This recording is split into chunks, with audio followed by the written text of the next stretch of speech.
morning. Good morning. Hi, Kitor. How are you doing? You're still in bed? You've been watching Yu-Gi-Oh! Duels on YouTube? Mm-hmm. Ah. You know what they say about doors appearing in front of you early in the morning, or evening, or afternoon, or any time during the day. You started Hatsune Miku colorful stage game on mobile? Mm.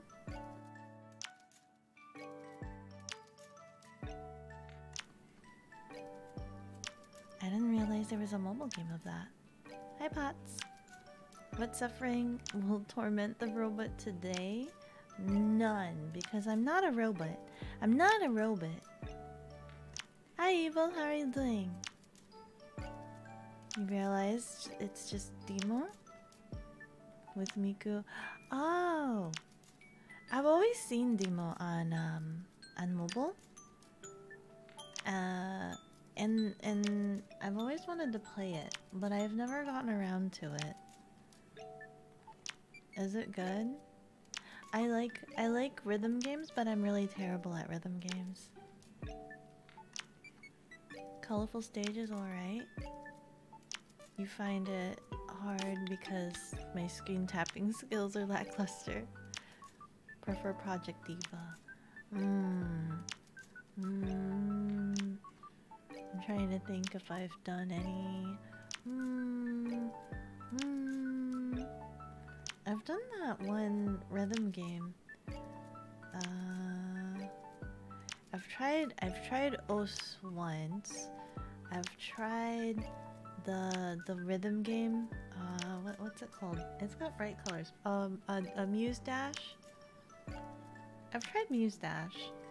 I'm not very good. I get all confuzzled. I've played DDR, but my favorite game, my favorite rhythm game is actually discontinued. It doesn't exist anymore. I think. So I'm always on the hunt. I'm hoping one of these days my cafe door will teleport me in front of maybe some magical destination where this video game still exists. But it's called Easy to Dancer. It was a rhythm game that was I think it's a Korean rhythm game, but the company, I think they went under? Question mark? So that's why they don't exist anymore.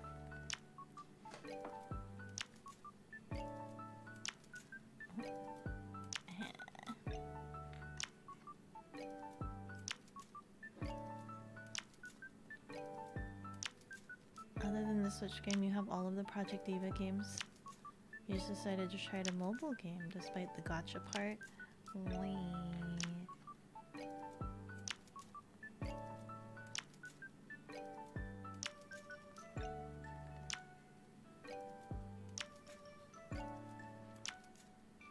Demo is very good.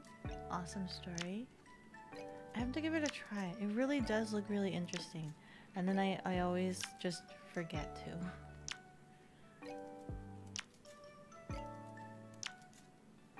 Talking about Pump It Up? No. No. And welcome D3. Pump It Up still exists, doesn't it? Pump It Up still exists. To be fair, if you ever see a portal growing out of nowhere, you can bet you're shiny you're walking through it for science and adventure. No matter what the portal looks like, Pots, like what if the portal was in your toilet? Would you still hop in? Both play pretty much the same.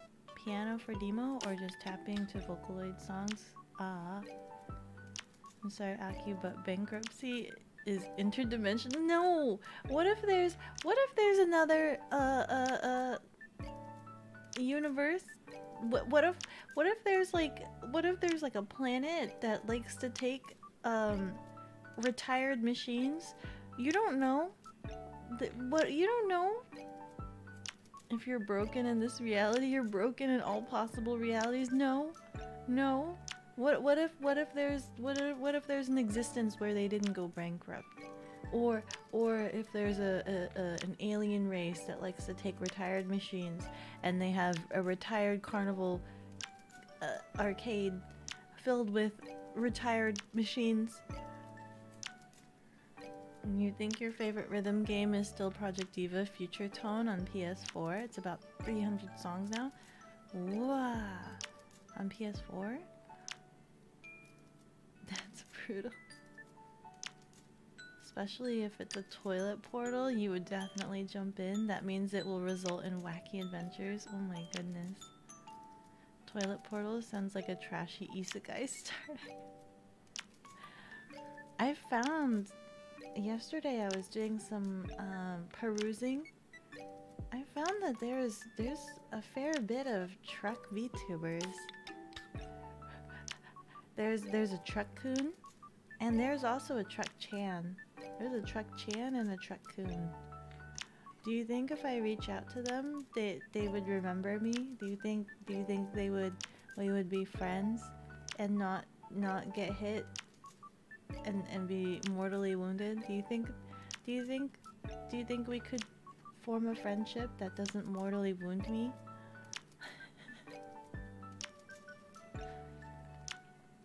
Hi Jack. What's poppin'? Not much. We're just talking about rhythm games. And I got onto the topic of truck VTubers.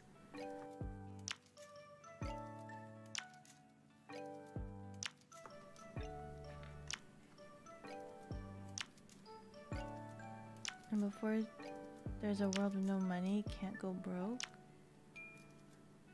Exactly. Who needs it? Who needs money? Just play your rhythm games. Mega Mix Plus is 253 songs, and there's mods that add songs from previous games. Goes easily beyond 400 if you download. Oh wow! But are they all good songs? You can have 400 songs that are like rubbish. Sorry, Aki, you need to start saving now to open your own interdimensional cafe someday. What are you talking about? This is my interdimensional cafe right here. And I didn't even intend for it to be an interdimensional cafe. It just does. Toilet portal sounds very nutty. Yeah. It didn't deter pots though. Would you jump into a portal? Any portal at all, D3? Would you? Oh my god, I just realized, D3, your name is Derp, isn't it? Your name is Derp13.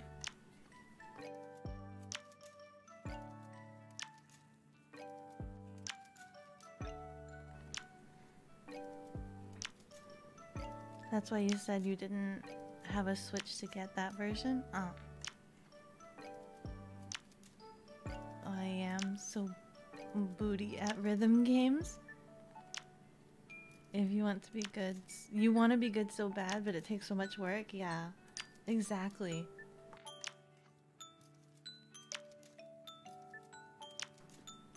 I have lacking reaction time.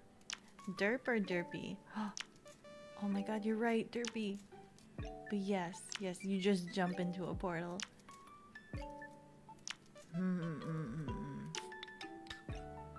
But you guys have seen Rick and Morty, right? What if those portals go into like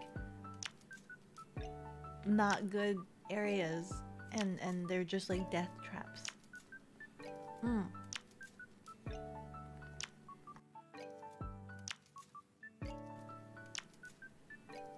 You're not that good at Project Diva, but decided to learn how to mod it.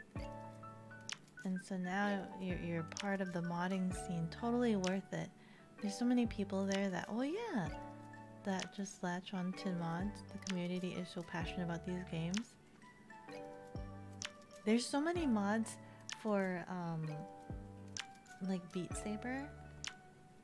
But I mean that's not tapping rhythm. There's so many rhythm games I went to an arcade, right? And there's so many like Japanese rhythm games. There's oh my god, I can't even explain. The one with its circle and that you tap it around. There's the one where it's the like one little nubule. There's the of course all of the dancing pad ones. There's also para para. And then every variation of para para. Very confusing. DJ Hero? I don't remember. I'm very bad with names. I just know it's the one. It's the one that everyone likes to call the game with the game with you know the Nubio Jill. It's the game that everyone that plays the game, they always call it the game with the game with the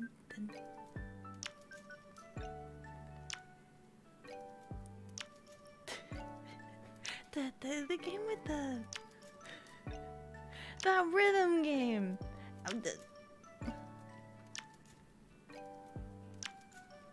They always everybody calls it. You guys know it. You guys know it, don't you? You guys know it. You guys know what I'm.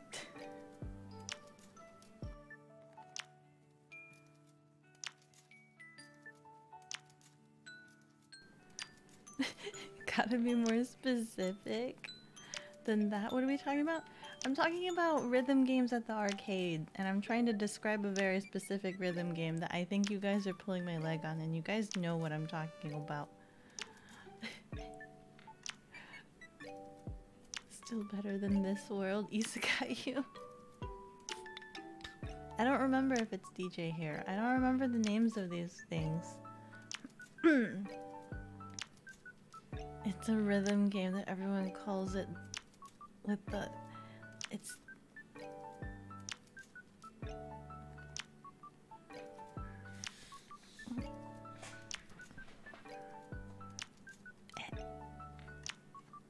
It's the rhythm game that everybody likes.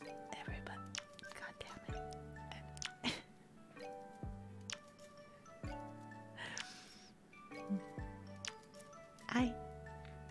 Listen, I didn't make this up. I didn't make this up. I was informed, okay? I was informed by someone, by people. Multiple people have said this, okay? Okay? Multiple people have said this. Multiple people have said this. It's the rhythm game. It's the,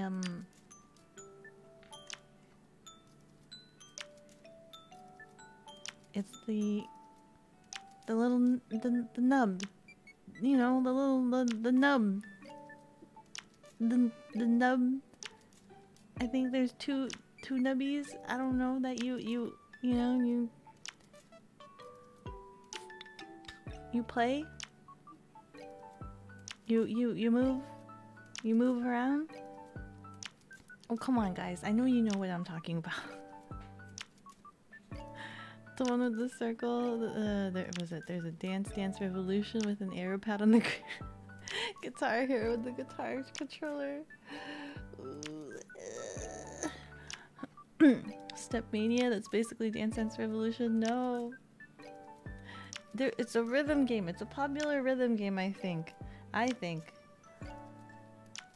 And last I saw, they do a lot of the, I think the pixel.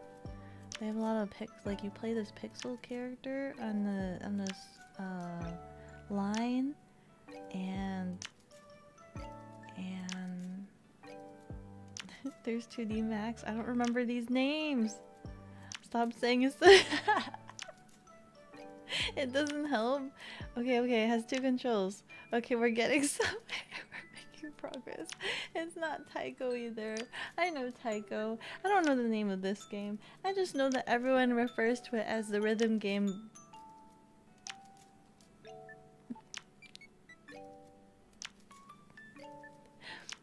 Just know that everyone refers to it as the rhythm game. The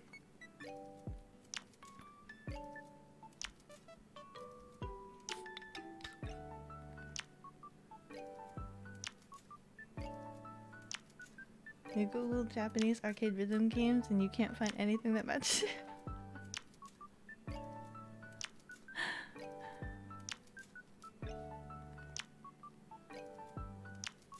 Whatever they call it. Listen. I know I can't say it. It's just weird. It's just because when they describe it, it's I guess it's accurate, but it's also weird at the same time.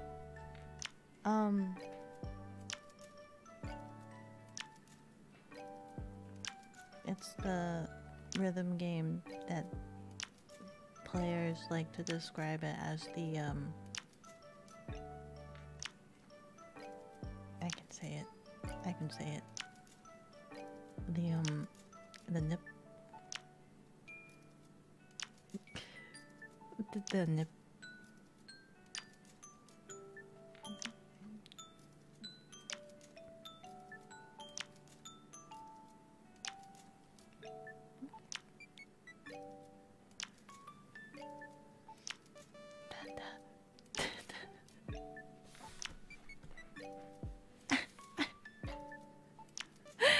What?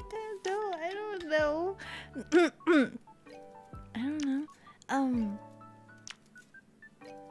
You're not gonna find it by Googling it because it's what people in the community have dubbed it. They dub it it's a rhythm. It's the freaking. It's the like. It's the. I know. Is the community calls it? The community calls it is the. They like to describe it as the you know it's they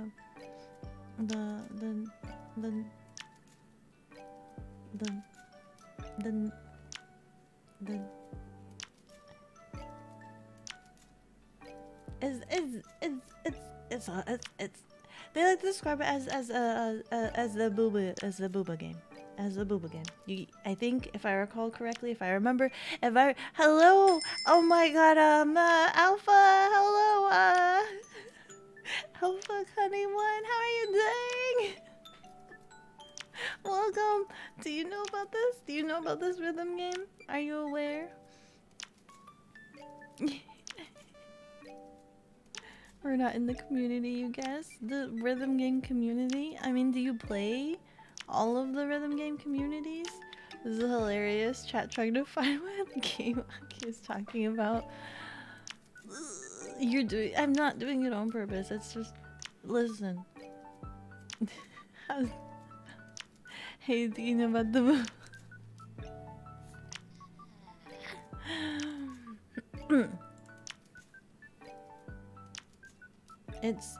they've described it as they describe it as the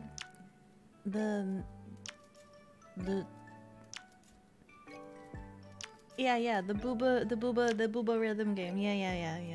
If I remember correctly, I think there's like 2 mounds or something. The controllers are like 2 white orbital mounds, and then you've got the little dingle stick in the middle of the mound, and you have to like flick it in directions for like when you're on this path. You're on this line path and you flick it in directions. So the community, they've dubbed it the booba game. Sounds like, but it's not actually booba. It's not. It's just the controllers are shaped in such a manner that people have dubbed it that.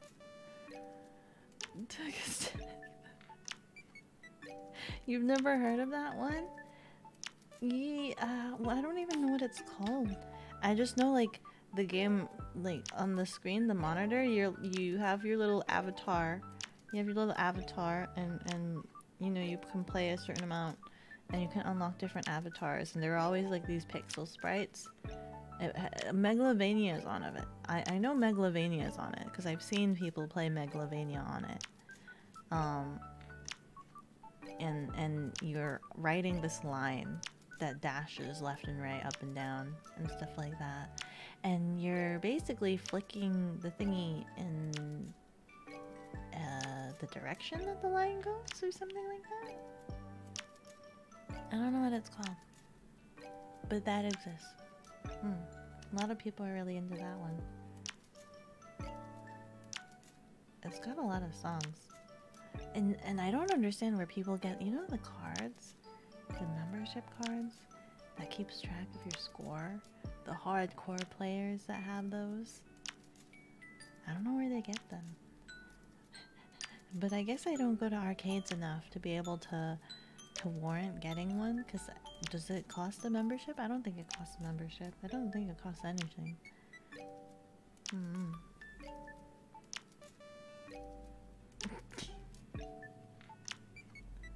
Has anyone found out the game yet? At all? No? Am I just spouting? Listen, okay, we'll talk about my favorite game. My favorite rhythm game is called Easy to Dancer. And that one's really cool because it's like DDR, it's got giant pads, but it's also very freestyle because it's got hand pads. You've got feet pads, hand sensors, and feet sensors, and it's all freestyle. And I don't know why it went under when it's so versatile. There's so many different ways that you can play. It's not just feet, and it's not just hands. It's both feet and hands. And so, like, I'm sad.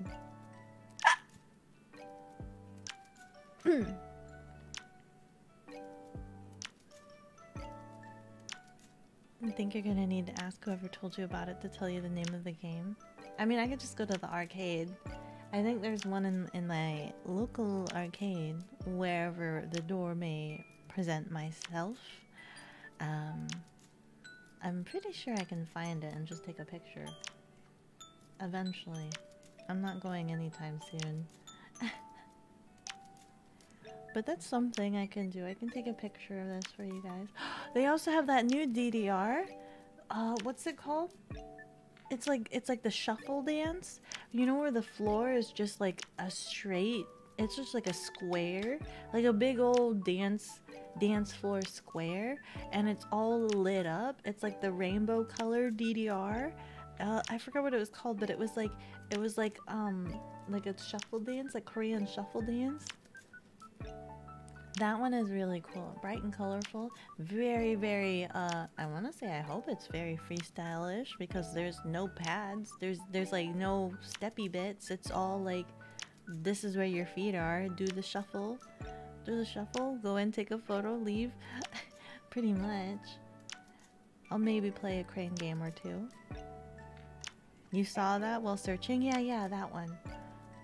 That one's really cool. That one's new.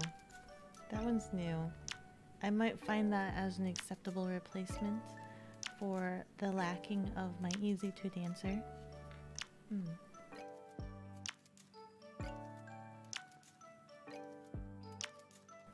But obviously, as a beginner shuffle person, I am very bad at it, and I feel bad and intimidated when other people go on it and they're pro shufflers. Dance Rush, that's what it's called. Yeah, Dance Rush.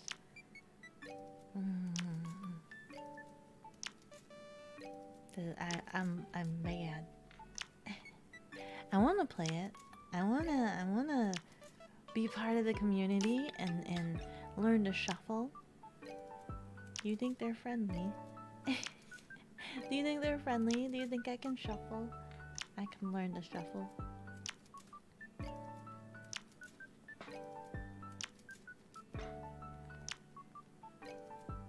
That DDR looks good. It looks so good.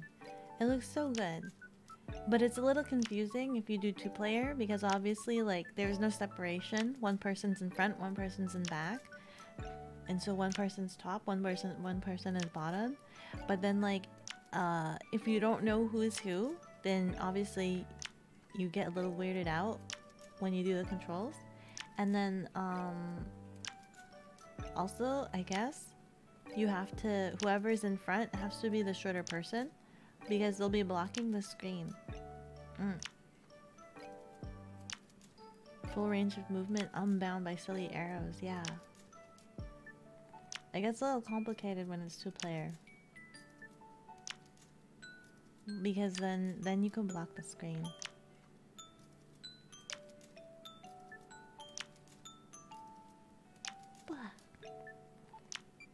But what if you're both tall? What if you're both tall? What if you're both the same height? Well then GG. Good game, you guys are playing one at a time. No 2-player for you.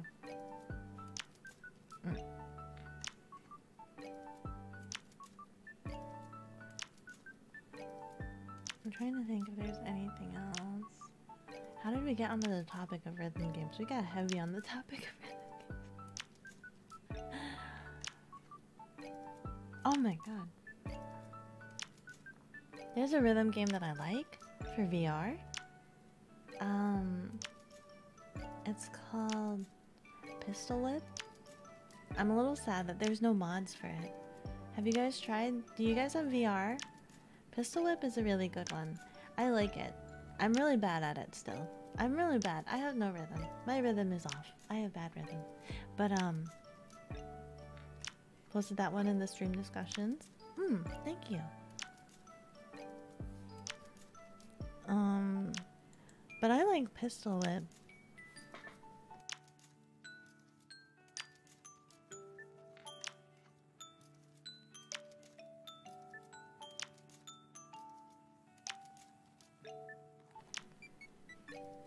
I like Pistol Whip. It's like the best way to describe it is who's the one that does the like bullet time? Is it John Wick? Is it John Wick? It's like John Wick meets rhythm game? Question mark? Max Payne? Not. I don't think it's that slow. No, it's not like super hot. John Wick? Is John Wick? Yeah. So you're like, it's a railgun shooter, and enemies come out, but it's supposed to be timed in such a way that you can shoot and reload on rhythm. Supposed to be. Yeah, because all the enemies take one shot to kill. I mean, unless they're armored. Then they take a couple of shots. But you're supposed to be able to play it in rhythm. I've seen people play it disregarding the rhythm completely, and it's really jarring. And then I've seen people that play it on rhythm, and it looks really magical, and I want to be able to do that. I want to be able to shoot on rhythm. But I'm one, I'm a really bad shot, and 2, I've got no rhythm. So I probably look like absolute garbage. Bullet time is from Max Payne, super hot, and John Wick repolarized it. Oh, super hot's really fun though. It is really fun.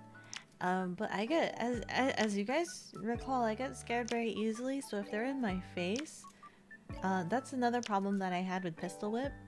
So like one Pistol Whip is a rail shooter, right? So I'm perpetually moving, and then if anything shows up in my face, like if I get shot in the face, or if there's an enemy right in front of me that spawns right in front of me, obviously my reaction is to want to back away. But as in VR, that's not the best idea, and I kept feeling like I was falling over. I kept feeling like I was gonna fall over. Yeah. I would probably fall over very easily. You've completed Metal... Oh yeah, the Hellsinger? That's a fun one. I was watching streams of it a little, like a little bit. The music is really cool. Like everything is like on beat and whatnot. The music is a bit loud. But then again, it is metal. It is metal. It's just like so loud. I don't know how to describe it. It's so metal. It's so metal, which is appropriate. It is appropriate. Yeah, I know that's kind of the point of metal. I want my hyper pop.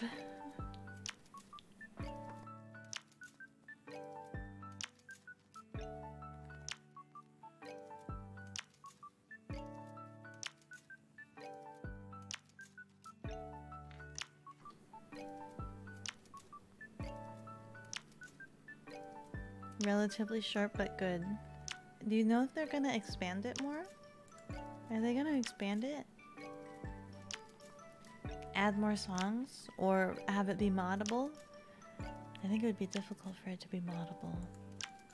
A little bit. Oh!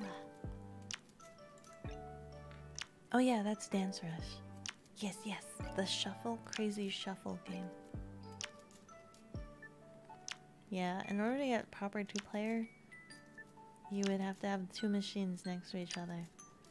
But you can have 2-player on the same machine, and one stands in front and one stands in back. So you just have to make sure that the heights are different. They're gonna make a sequel. Such a short game. They should do expansions first. Because how much was the game? Wasn't the game like 40 bucks for it? Doubt they'll release anything new for it because it's a very linear story experience. Oh. Oh. So it's not just like select a song, it's like straight up there's missions and there's a story. No DLC. No side story. Mm-hmm.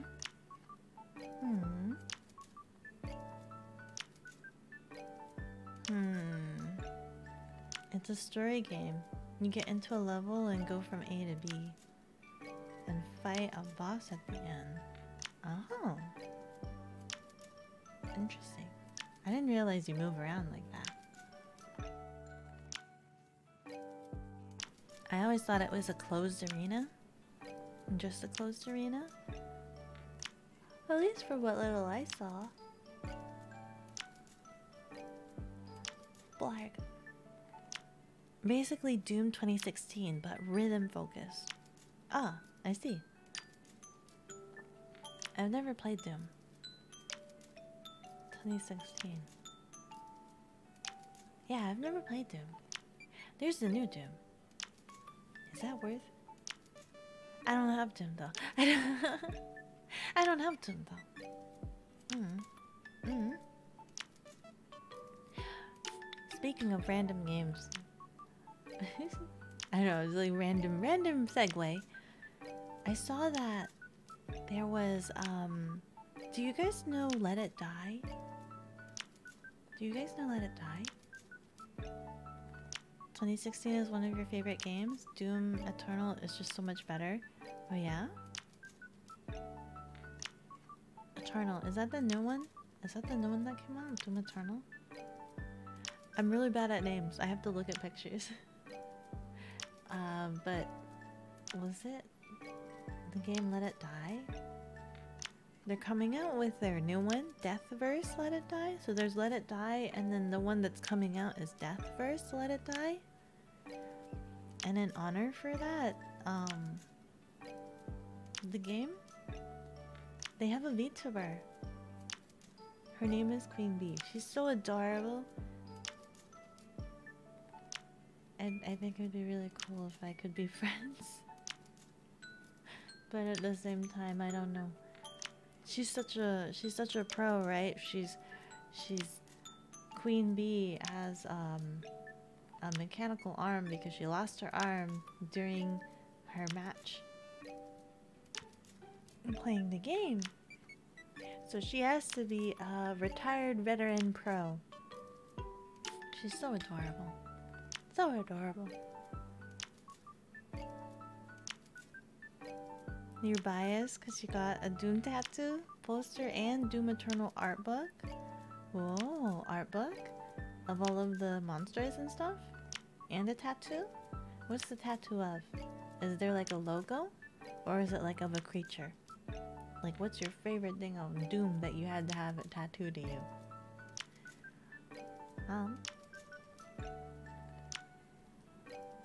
If it's an actual character, I hope that whoever did it is a really good artist, because it's permanent and you can't get rid of it. How scary is that?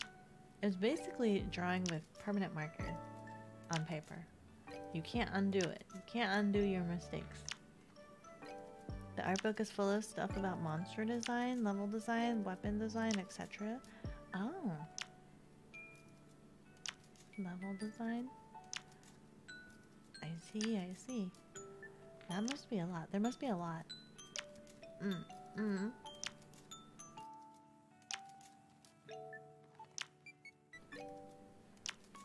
Tattoo is of the Doomslayer symbol and one of the runes from the game. Nothing fancy, just flat black colored rune basically. Ah! Symbol.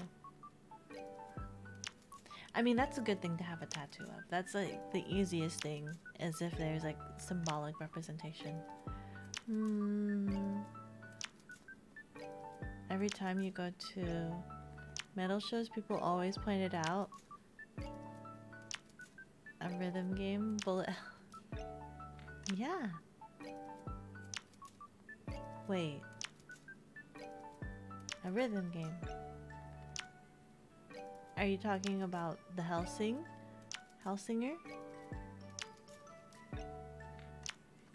Isn't technically a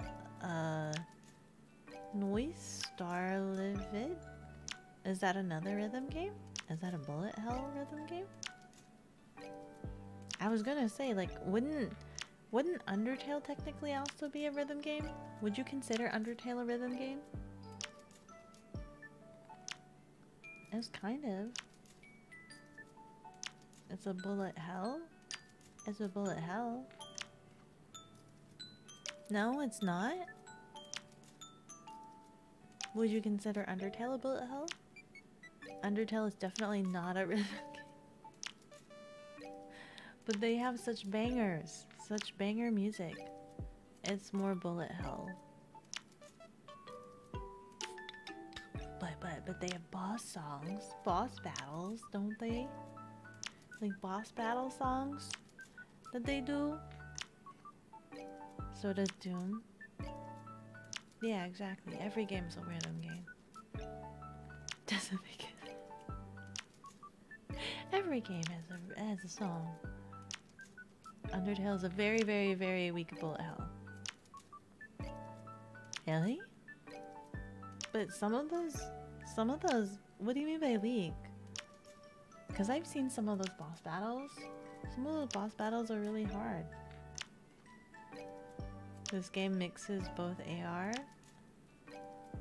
Wait, both? AR and R are the same? Oh, and R at the same time? Wait. Which one? The Noise? Noise Star Livid?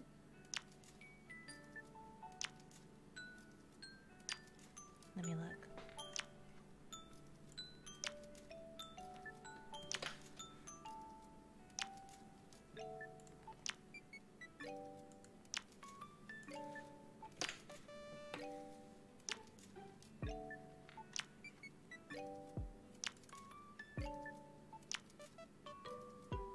Is this a bullet hell? It doesn't look like one. If anything, it looks like Os. Right? No, wait. How do I...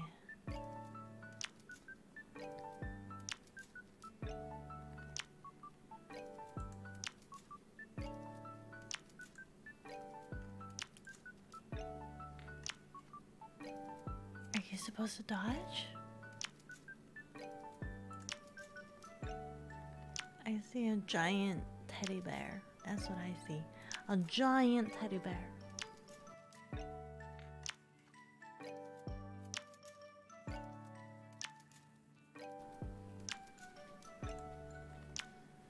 This looks really cute though. But this is only on mobile?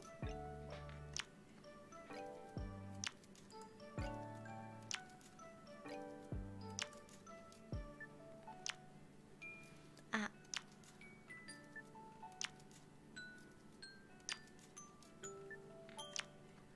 Oh my god, what is this? The only pictures I'm seeing is the teddy bear and what looks to be an owl. Oh, and a turtle. I see a turtle. Hmm.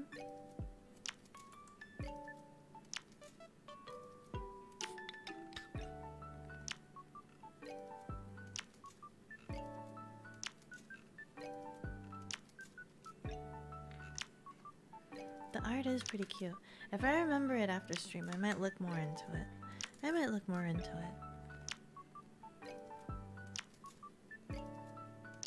We'll see. We'll see. But yeah, anyway.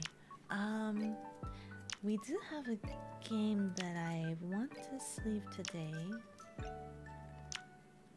It looks like your rhythm game and use another mechanic to move your character. Another mechanic? Yeah, you're done searching.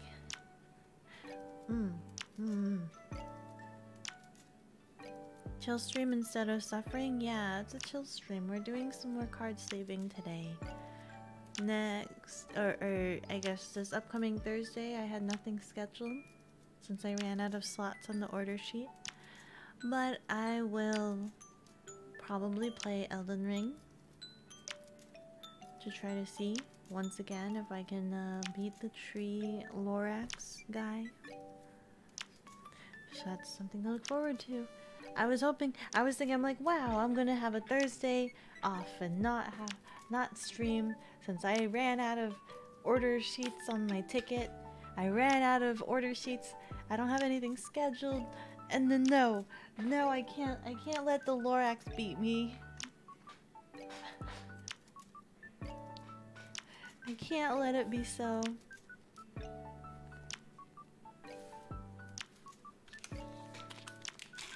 Let's go ahead and switch right over.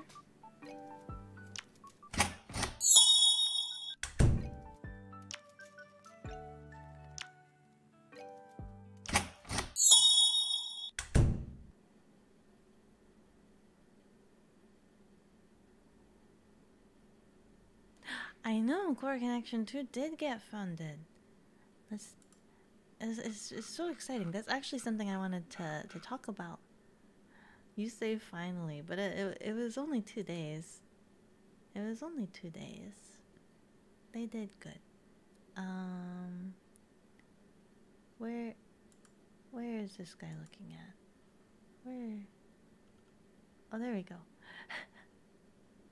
Look at that. We did the funding. Congratulations, Core Connections. Congratulations. I'm excited. I'm sure you're excited. Kijor. It's got 9 days left. Thank you so much. 144 backers, including you. Thank you. Get hype. You're backer 46, apparently? You weren't fast enough to be 39. 46. Well, thank you so much. Everything is appreciated. And, you know, we are looking forward to getting this done. Abso-freaking-lutely. Mom.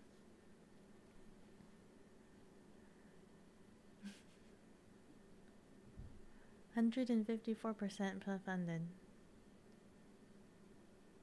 You're more excited for Blade Rondo, honestly, but yes, Blade Rondo's art is so good. It's so very good.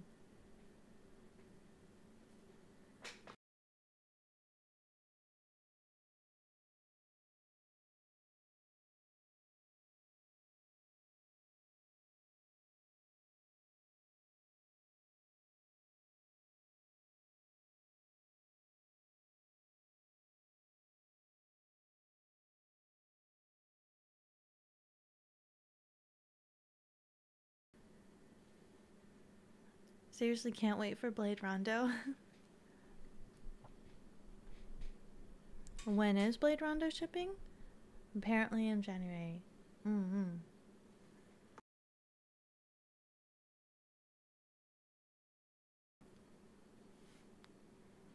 Yeah. Whatever the last notification was.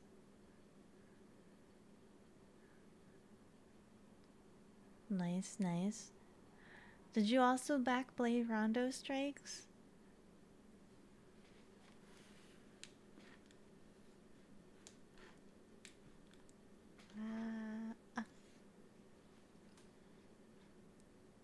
Yep, yep. I remember it went live and it was just like, ah.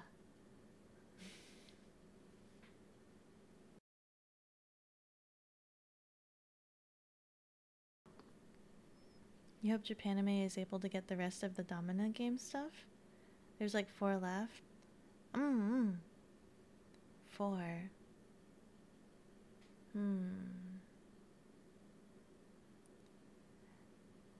All of them, are they all like smaller games? Maybe another trilogy, but then there's 4. So then what would we do with the last one?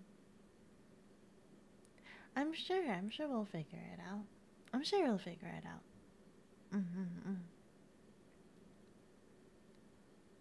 There's a sequel to Blade Rondo that was announced by Dominant Games 2. You call it Blade Rondo Y6, but it has a completely different name and playstyle. Y6. If it's a sequel, wouldn't it be Blade Rondo 2? A completely different name.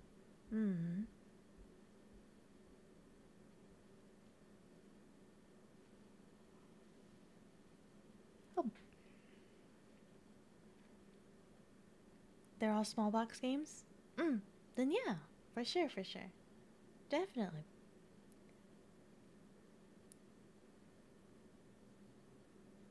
It is a possibility. Maybe we get big box. And then, when they're all translated, have like a giant collector's box? Maybe. I don't know. But anyway. We have Chainsomnia here. This is Chainsomnia.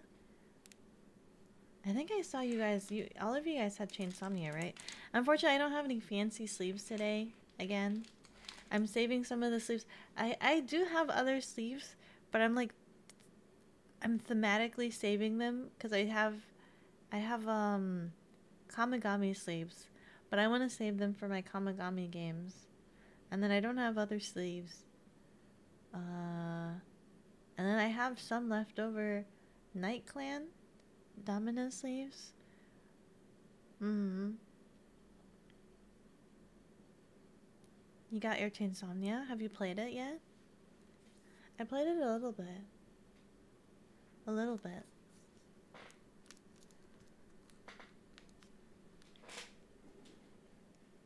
me...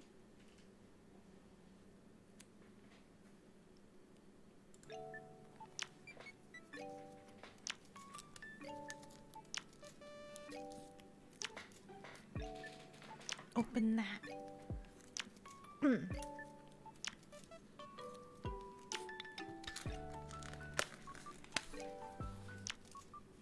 It's pretty interesting. Where am I throwing my stuff again? Over there.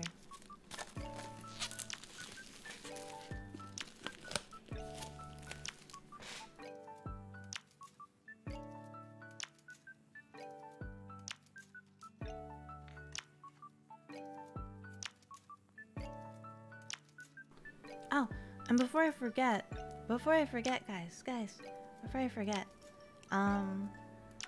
I believe today is the last day for Patreon signups if you want the promotion for the month. So if you guys haven't checked it out or you haven't seen it, make sure you take a look at this month's promotionals for the Patreon. And if you want them, today is the last day to sign up for the Patreon to get those rewards or to get those promotionals. Okay? Just a little slight reminder for you guys. Dominant Games has a series called Secret of Eden. I think there are 4 games in that series. Oh. You're already squared away for that? That's good to hear. That's good to hear. Let us open.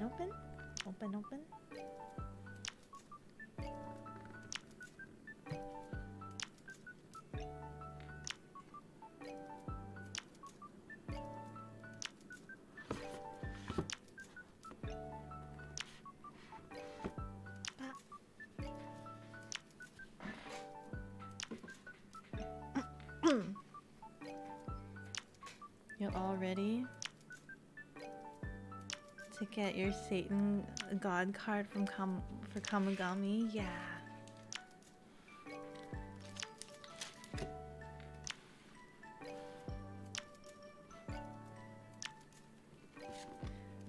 We have got the rulebook, and the art is really adorable here.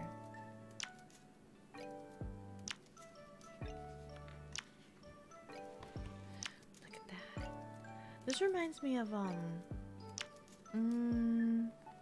do you guys know there was that game? It was originally I had to get it in Japanese for my Switch, and then they released a translated version.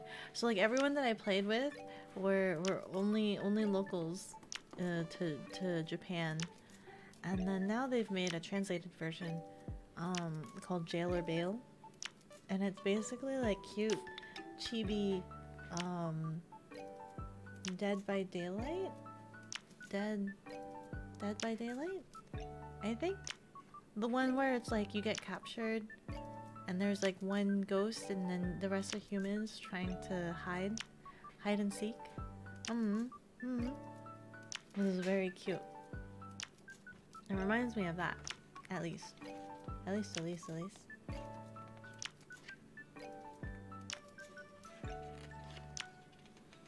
This is a very hard game. These are all of the characters that you can play. But when I played it, it was a very hard game. It was a very hard game. So you have to do a lot of cooperation.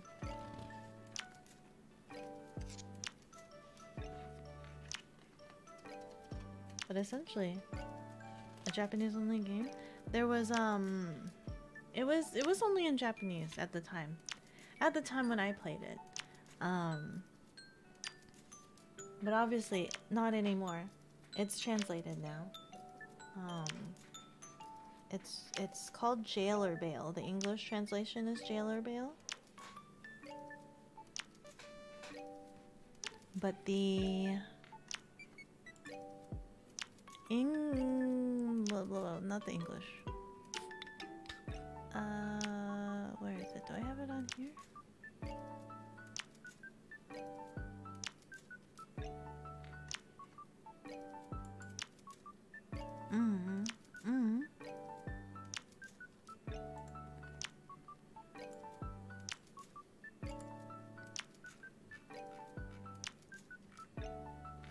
Let me see her.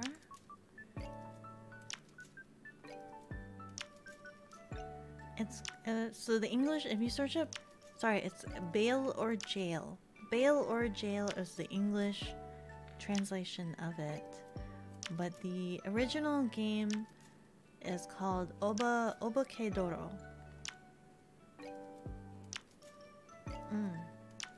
And it's basically hide and seek with cute, tiny, chibi, Tim Burton-esque characters, and then you have the one ghoulie. I think it's really fun. It's like Dead by Daylight. I hope I'm getting that right. I hope I'm getting the game right. Dead by Daylight? That's the one? Where you're basically doing hide and seek with monsters? I think so.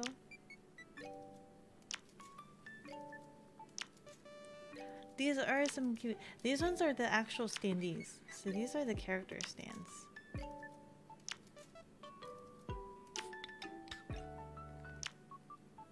These ones are really cute. I'm not gonna punch them out yet.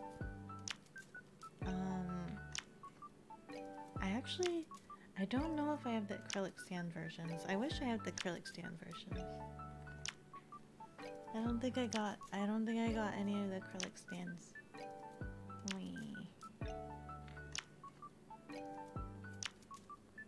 But these are really cool. I would love to show you the acrylic stands, but I didn't get any of the acrylic stands. These are different tokens and the chains. If there is, we have some empty baggies to hold all of everything. Open this envelope when you win the game.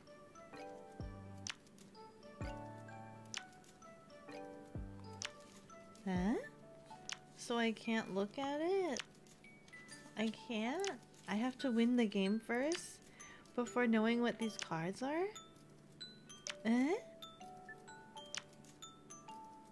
Open this envelope when you win the game. Meh? I mean, I can't. Yeah, but I mean...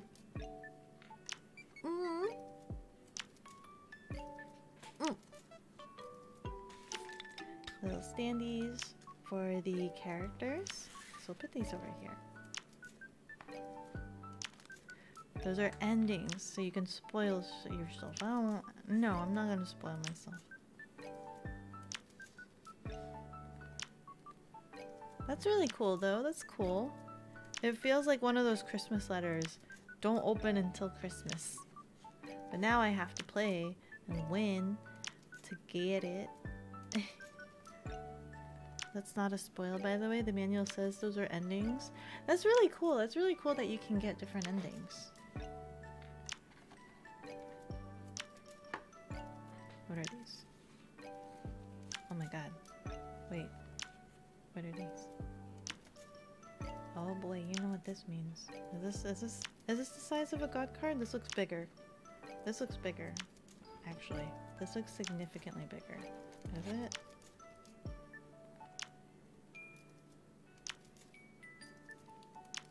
It looks actually a little bit bigger.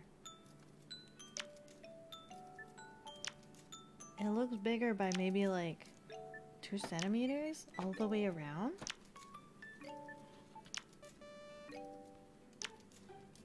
So what you're telling me is this is not going to fit into my hard sleeves, right? Is that what I'm being told? Hold on. Let me go check.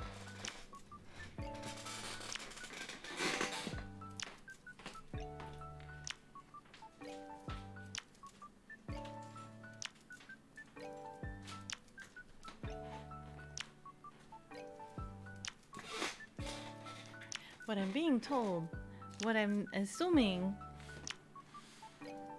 is that they're not gonna fit into this. No, they're not gonna fit into that. What are your measurements?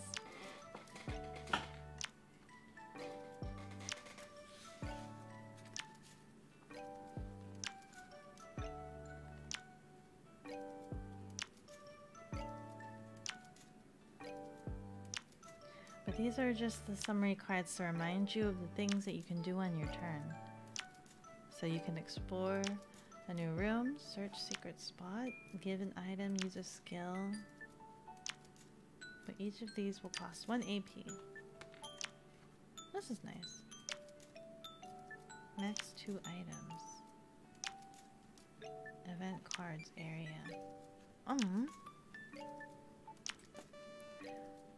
And then these are made out of the cardboard. These are the characters. Oh my god, these are so cute. A lot of the assets in here are thick cardboard. Charlotte. So I guess there's not much for me to sleeve. I mean, I see cards over there that I have to sleeve. We have got Isaac. I played as Isaac. Isaac has the high luck, so does a lot of the rolling. Or really good to do a lot of the rolling. Timmy.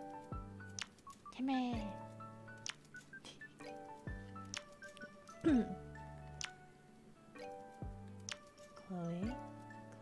Chloe, Ryan, Vane,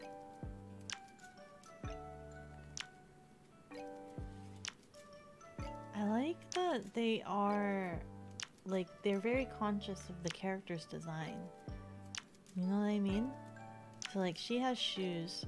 Her little foot pads are shoes. He's in a wheelchair, so his little foot pads are actually rail tracks.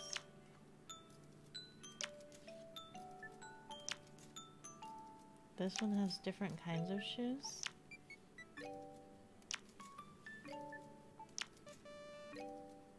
This one also has different kind of shoes. And then this guy, he's barefoot, so they actually gave him bare feet foot pads. He's got no shoes.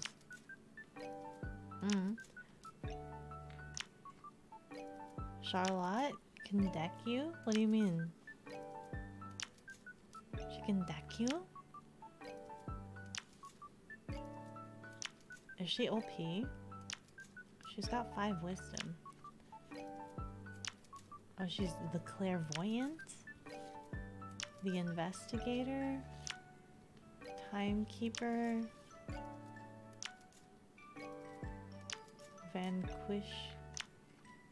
Vanquisher? How are you the Vanquisher?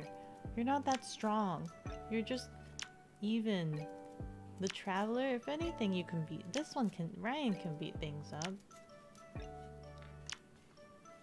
The philanthropist. Here's that. Poor Isaac is dumb and weak. Why? What is Isaac? He's not dumb and weak. I mean, he's weak. He's got average intelligence. He's really lucky though. Super lucky. So is... Well, I guess Teme has a little bit better stats.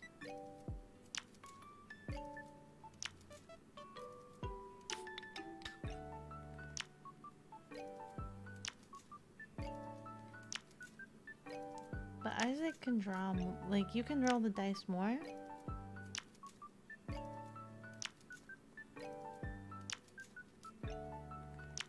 Yeah, you can draw, you can roll more dice with Isaac. Now,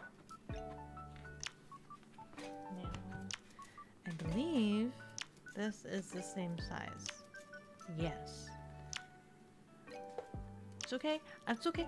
I'm not going to sleeve cardboard, guys. I'm not going to sleeve cardboard. These are all of the room tiles here. Oh my... Look.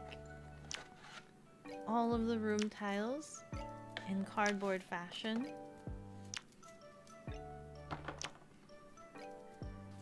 We'll be okay. This is really cool because it's like Clue, where they go together like that.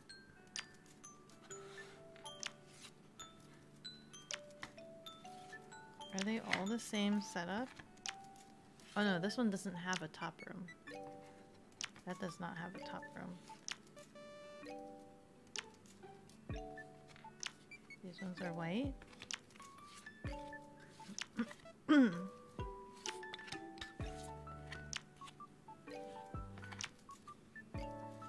Got gold doors. So are these, do these have to be played in a specific order? Those have gold doors.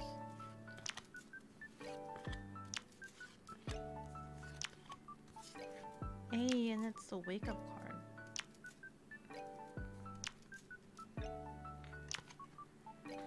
Ha!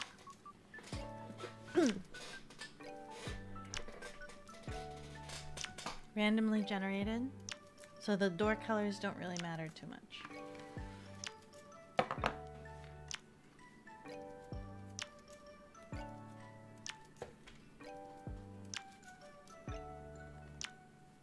Think Argot. Oh. Even the wake up card? What if the wake up card is like the first card? Come over.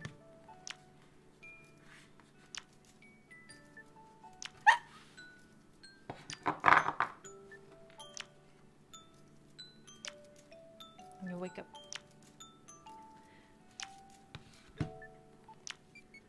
But then that means you would win. At least you would win.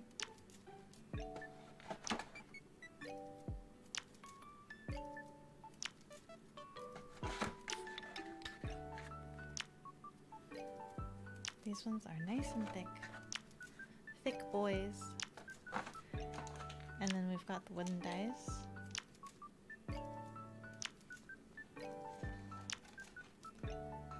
You haven't read all the rules yet? You kind of skimmed it?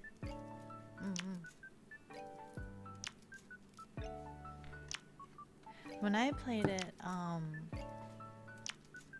guess I didn't ask too much. Oh my god, the back is so cute! Ah! This definitely feels like Jail or Bail. The art just looks so adorable. But yeah, I was just like, oh, we're just gonna go through the entire pile. I wasn't sure, like every single card. We're just gonna go through every single one. You were more interested in reading the Domina games, Anthology 2 stuff?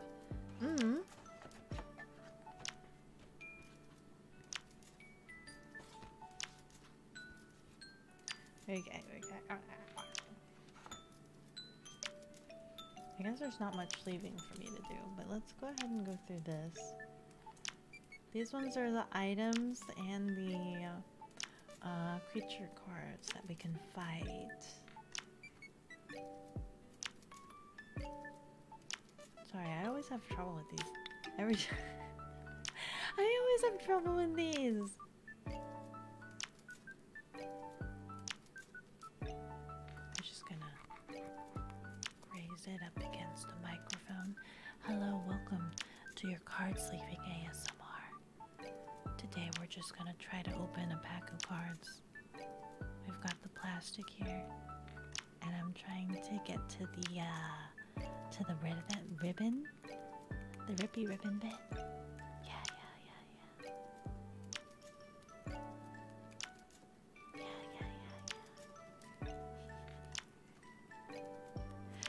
Yeah, you swear those card packs. Every single time. Today we are trying to open a pack of cards, and we have failed. No, we're getting it. We're getting it. Strikes twice. We're gonna get it. Sometimes it's so easy to find the ring and be done. Others are impossible. I know. Sometimes I feel like I just bork it. I just bork the living heck out of it. Okay, we found the ribbon, guys. Oh, got ribbon.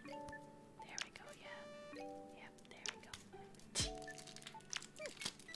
Do you guys even like ASMR? Is that even a thing that you guys like? Look, got crinkle it in your ears. Oh, look at her.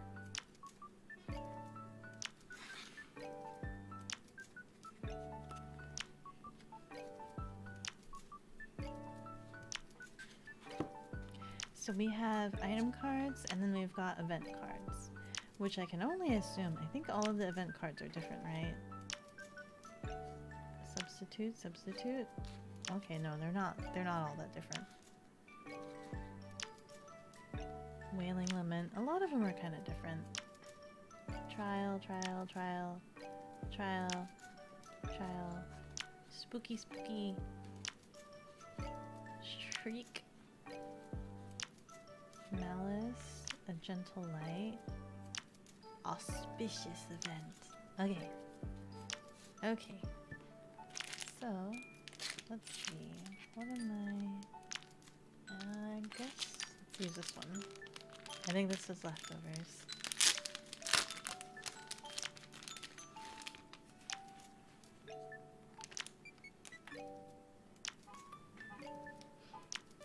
Beep.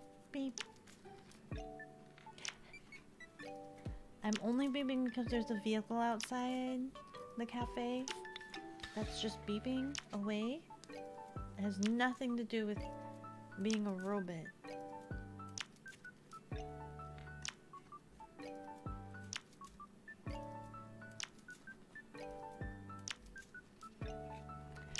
can't believe you guys are trying to change my lore on me.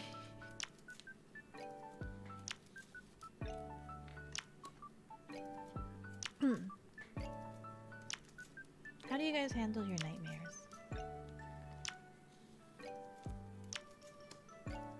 I have very vivid nightmares, and I'm kind of superstitious. And anytime I have a nightmare, I have to tell someone what my nightmare is, so that it doesn't come true. Does anyone else have that kind of like weird? I mean, I know I'm superstitious, and I don't think anyone else has that kind of superstition where you have to tell someone your nightmare. But it's kind of like, for me, it's like the same idea of like, you don't tell people your wishes, so that like if you tell someone what your wish is, it doesn't come true, right? Like if you tell them, it doesn't come true. So you don't tell people your wishes so that they do come true. So I guess in my head I applied that same logic to my nightmares, where if I don't tell people my nightmares, they'll come true. So whenever I have nightmares, no matter how ridiculous it is, no matter how unrealistic it is, I have to tell people my nightmares.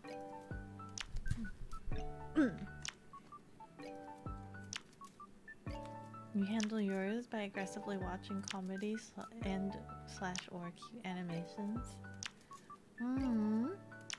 What kind? What kind? And hello, welcome, Doom. I mean, same thing, definitely. I mean, that's the reason why I like a lot of slice of life anime. I like a lot of slice of life anime, comedy and slice of life. Things that are nice and lighthearted. But I still have to tell people what my dreams are. I know a lot of people don't remember their dreams. I try to remember them because I try to wake up slowly. If you wake up too fast and your mind races, like, then you won't remember your dreams. You remember them for like about a couple minutes after you wake. And when you wake, you have to try to focus and like recall your memories. So that way you're able to retain it a lot better. If you don't have that like kind of wake up period, then you're not going to remember them at all if you don't focus on your memories of your dreams. Hello. I've had a dream. I mean, I've had lots of dreams about, obviously, zombie apocalypse. I've had a dream where I dreamt that I had the cutest, fluffiest, softest kitten in the world, and I reached out my hand to pet the kitten, and then I hit my wall. Cause it you know. You're gonna make some breakfast? Okay. What kind of breakfast are you gonna make? Sausages? Sausage? I made some jambalaya over the weekend. Although, wait, I should correct myself. I attempted to make some jambalaya over the weekend, because I had a recipe and I completely went off book, because I didn't have certain ingredients. I didn't have a can of diced tomatoes, okay? I didn't realize that we just wanted the tomatoes, like the tomato chunks. So in my head, I'm like, diced tomatoes? Tomato sauce, that's close enough, right? Tomato sauce. Add in a can of tomato sauce. So obviously, my jambalaya tastes like tomato soup now. It tastes like tomato soup. It's still tasty though, it's still tasty. As for what kind, comedy is usually stand-up, or whose line is it anyway? I love Whose Line Is It Anyway. Do you have a preference for like the American version or the UK version? I don't really care as long as Ryan Stiles and Colin Mockery are in there.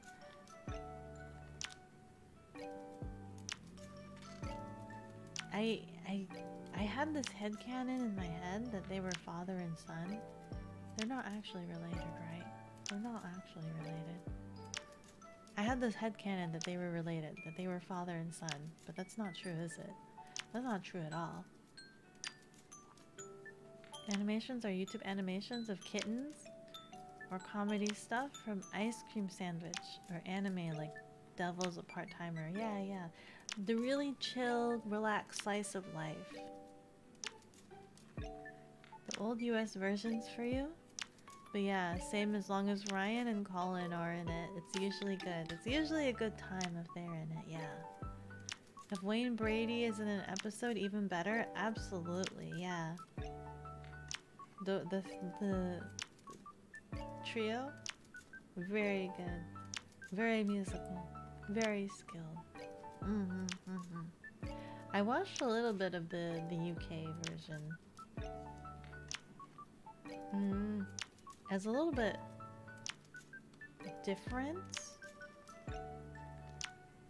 I don't know. I want to say I think maybe the US gets a little bit more rowdy. Where the UK version is like a lot more calm.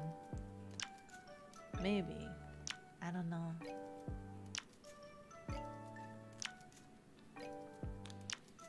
I don't remember if there's like, for the fourth member, who my favorite one would be for the fourth member.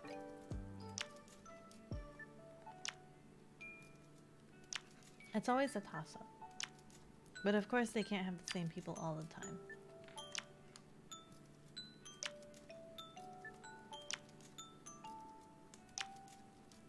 It's really weird when they started adding elements, like the, I know they had the green screen, right? The news reporter one, that's fine. I like that it's always, Colin, I think, that always does the green screen. Colin or Wayne? But, what was I gonna say? Oh yeah. They started adding, like in the newer series, where they would draw, I think, where they would have animations on top of the characters. That was a little weird. That one was a little weird.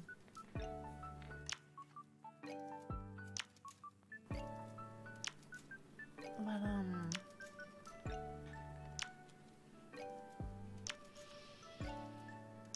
I'm trying to remember what my most recent nightmare was. It does make me feel better to tell people about my nightmares. I've had this nightmare where,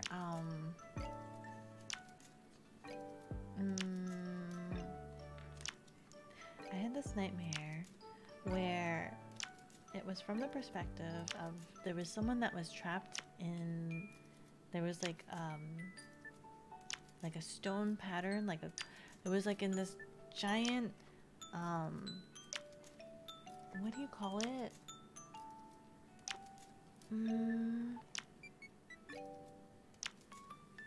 Think of it as like a town center, and there was this stone pattern in the middle of the town center, but it was like this open town square, and there was this rock, but like, what is it? When something is stuck in molasses, it was as if something was stuck in amber in the ground, right? Like a fossil, but not really a fossil, but something encased in amber in the ground.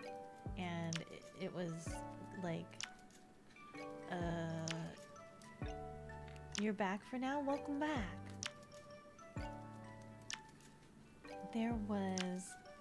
It was from the perspective of the rock in the ground. And someone was like calling for help or something. Or no, wait. Yeah. Oh, no, wait. It's been a while since I've had this stream, so I'm like messing it up. So, I was from this perspective of this young girl she was wearing like a jean overall with 2 braided hair. Her hair was in braids, and she had like this black raven's tattoo on her right hand, and was being hunted down by the locals of the village, and she died in the square or something like that, and was encased in the amber in the ground, and then was calling out for help. And then the perspective changed to some other person who was going on a field trip with their classmates, and they could hear the cries for help and were trying to figure out what was going on. And the local people started trying to go after the field trip people, and eventually I was brought to the square where the amber was, and that's when I met the voice, and it was the girl that was trapped inside the stone, and she had basically like fossilized herself to preserve herself and needed help to escape or to get out of the stone in order to escape, because I guess she was like a witch or a witch hunter, one of those things. She was like some weird guardian of some sort. What are we talking about now? I was trying to remember one of my nightmares. Hello! I'm so quiet. Blarg. My microphone is a little bit away. And I'm also quiet. I am also quiet too. Mwah.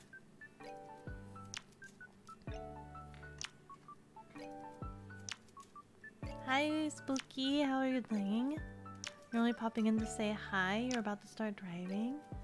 Be safe. Make sure you're safe.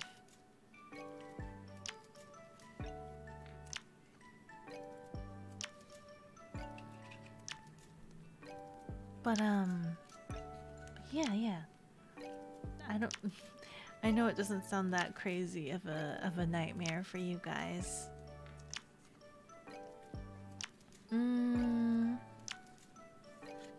Okay. I've had this other nightmare where 5G is spotty here. Oh. Well, don't be driving and messaging at the same time. You leave for work in 2 hours yourself. Short day today. Only a short day. That's good. That's good. Hopefully not too stressful.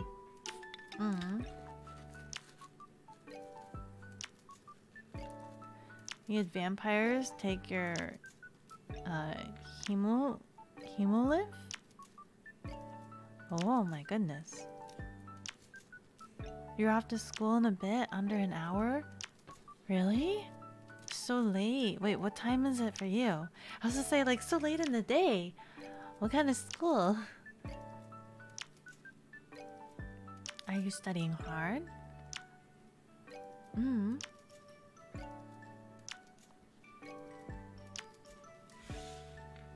These ones are items. These ones must have really more interesting. So we got 3 lanterns. These are cute. Colleague? Class starts in about 2 hours. What class? Bug blood? Hemolith? Oh my god. A bug blood. I don't like any bugs or creatures that suck blood. Pardon. I don't like that. Have you seen like I guess leeches? Awful. Digital imaging, aka Photoshop class. Ah, Photoshop.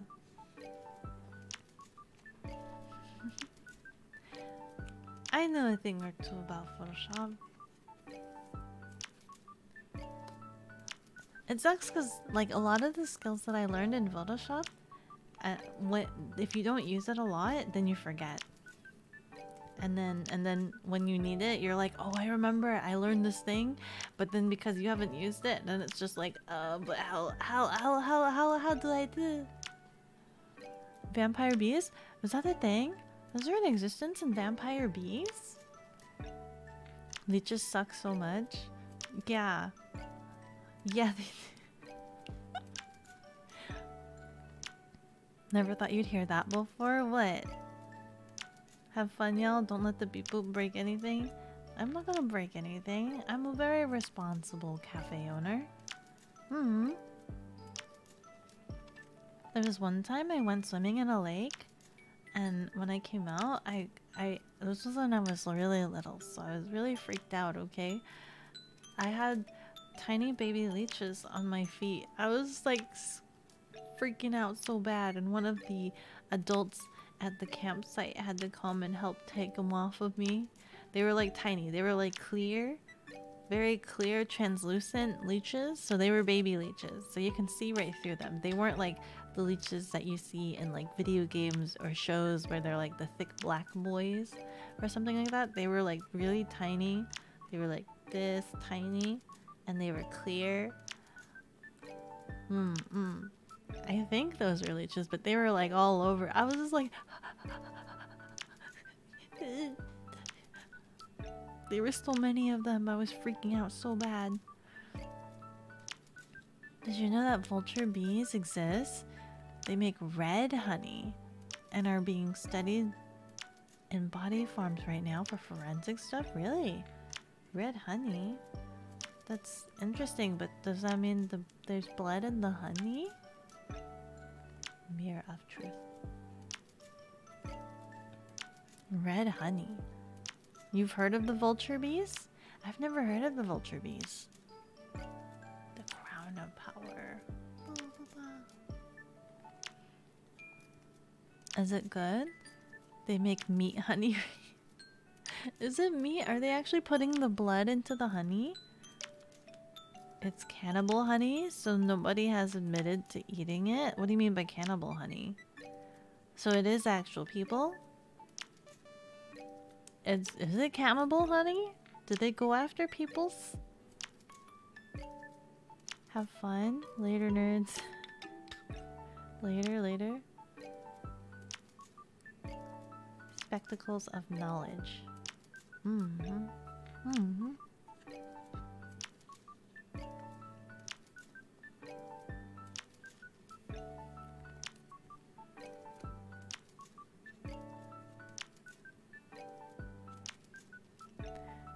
The lucky cane. It's in the shape of a bird holding a clover.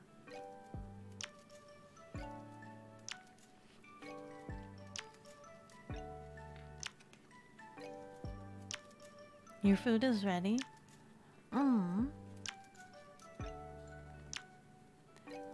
It is meat honey. Who's meat though? They don't go after just humans, right? They go after animals. I mean, humans eat animals. As long as you can guarantee that they're not taking human flesh and putting it into the honey, then it should be fine, right? Can you guarantee that it's not human flesh going into the honey? Yeah, they go after dead animals. Then yeah, then it's not so much cannibalism if they're not going after humans. Cause you know, humans eat animals. Humans do eat animals. I've never heard of vulture bees though.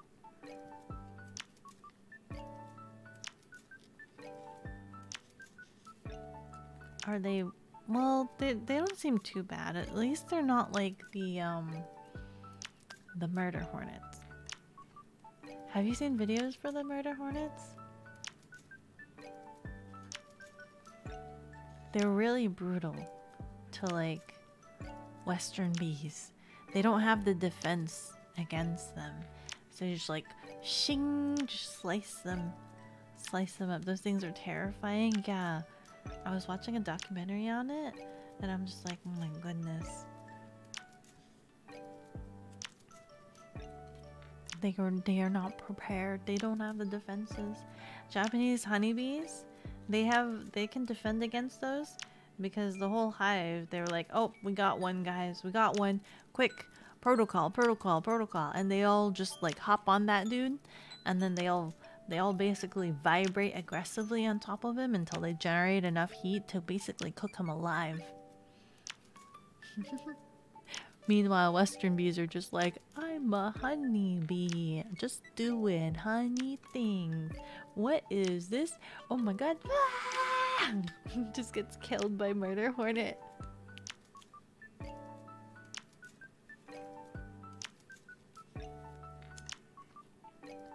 Stone of light. Ba, ba, ba. This is a lantern. The lanterns are getting brighter and brighter. These are really nice.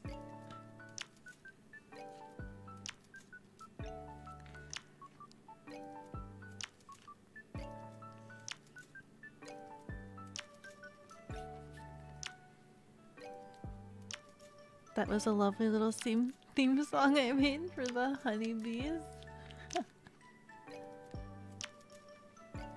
They're jolly little honeybees, doing jolly honeybee things.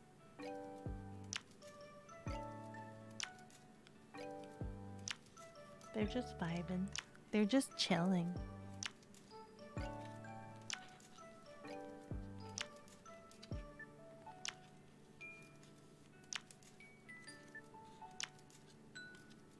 Oh my god, we got a royal teddy bear.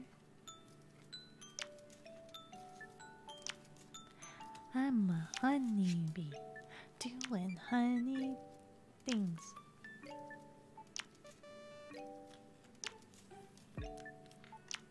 Okay. Significantly less things to sleeve here. Since there was a lot of the cardboard. Should I go in and sleeve the endings? I don't want to spoil myself though. I really don't. I don't want to spoil myself. I hope this is still gonna fit in the box. These are just single sleeves, and they're the small sleeves. They're not decorated at all. They should fit because they're not the thick sleeves.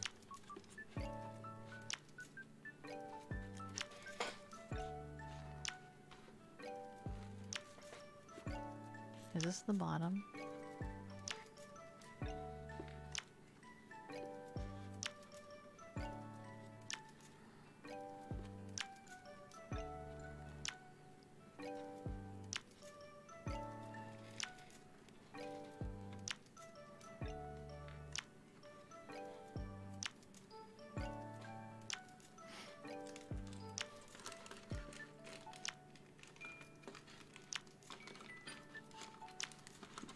I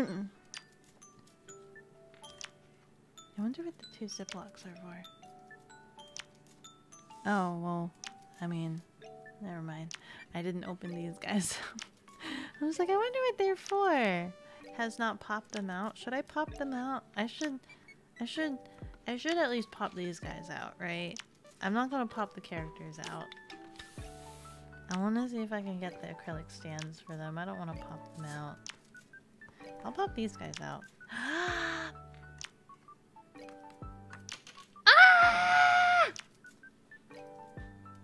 It flew across my whole desk.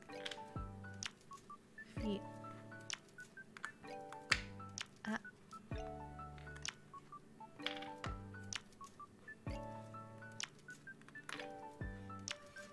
I always get anxious about popping these guys out.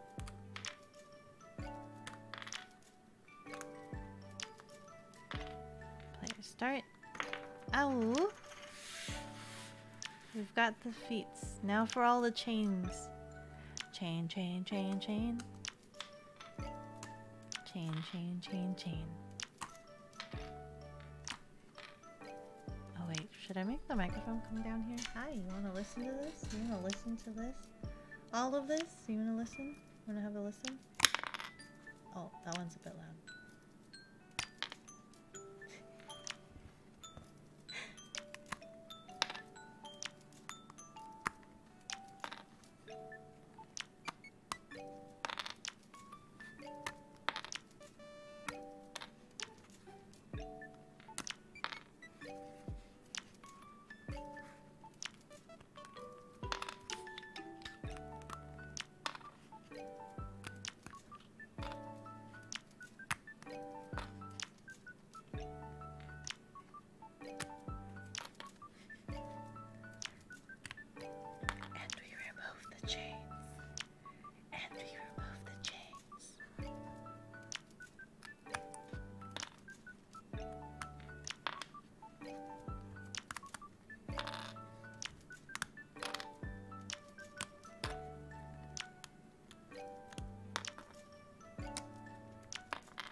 did you get, Keyjoy? What food did you get?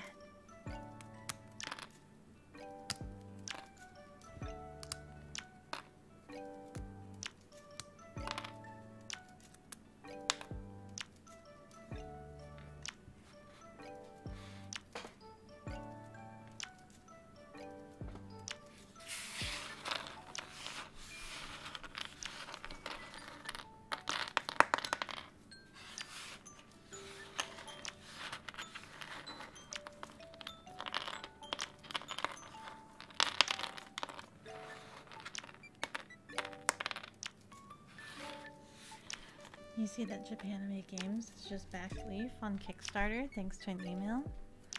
Leaf? Lear? Lear? Leaf?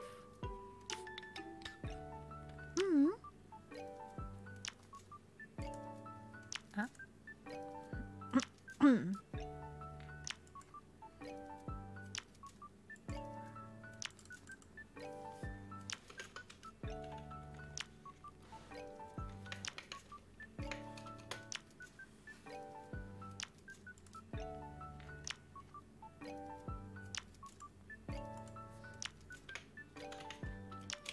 I didn't realize it tells you that stuff. Oh. Oh, that is cute.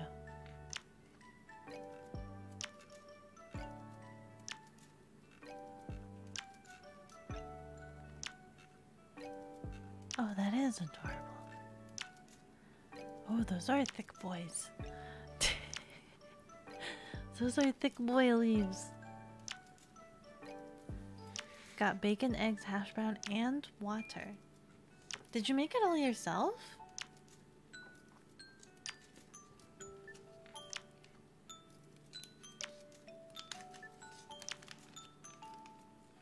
You're gonna back that one too?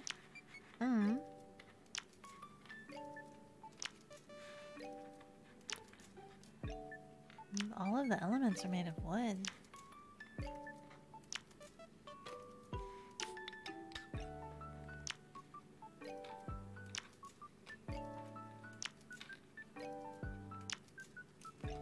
How expensive is just the base game?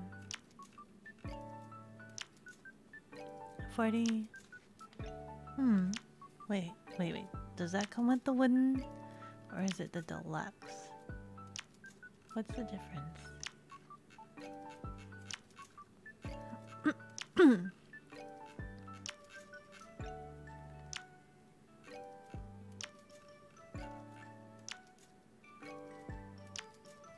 Oh, I want the deluxe. I want the thick boy. I want the thick boy wooden pieces. I want the deluxe.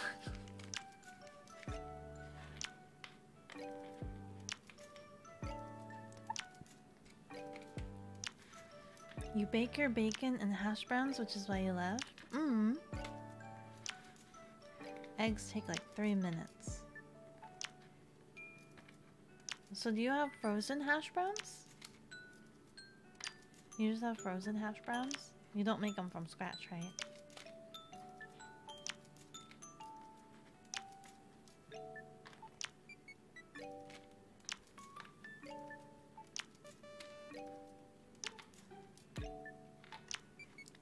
Frozen. Ah.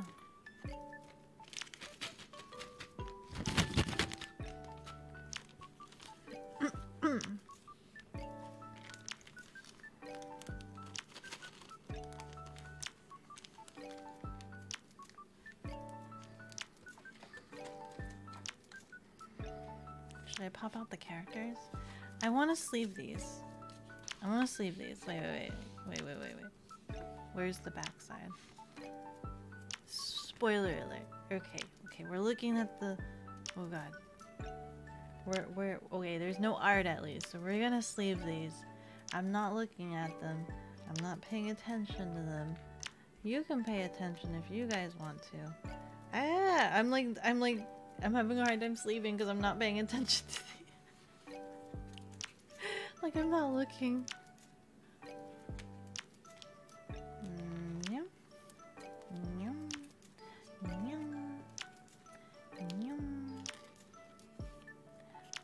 Quick sleeving. I'm not looking at the cards. I'm not looking at them. Ay-yo-yo-ay-wa.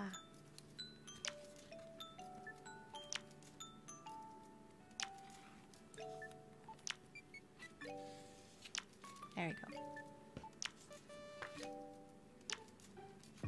Back into the envelope you go.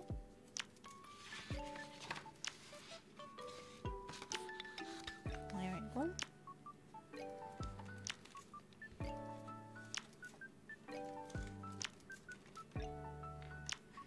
I guess I should take these guys out. You're gonna get Momiji as well, another leaf-based game? Yeah, I played that one, I think. That one was fun. I like that one. You want all the Kickstarter extras too, so you're hunting them down? How are you hunting them down? Do other people sell them secondhand? Is that how you get the Kickstarter stuff?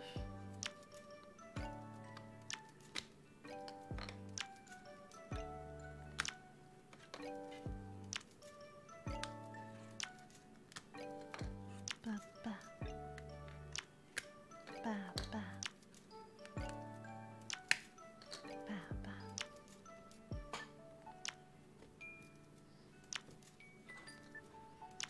Board Game Geek Marketplace? Oh, I'm Game Steward. I see, I see.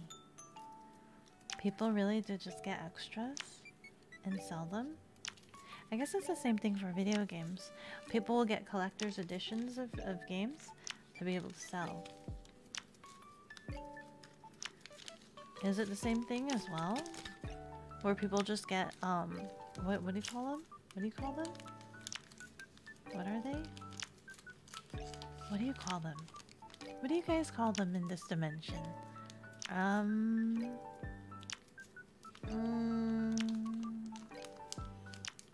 They're like the pilchers.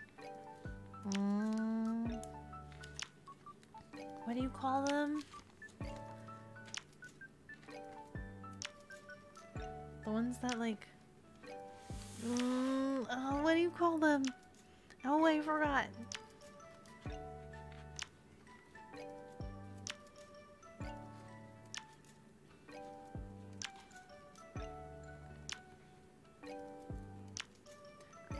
The people that kind of snipe collector's editions or things. Scalpers. Yeah. Scalpers. Ta-da! We have completed our Chainsomnia sleeving, and now it can be played. Because I'm OCD like that. The Game Steward saved your butt for Arcadia Quest Kickstarter exclusives. They deal specifically in Kickstarter exclusive stuff, so if you missed out, they are the best first place to go for them. Oh, I see. That's interesting.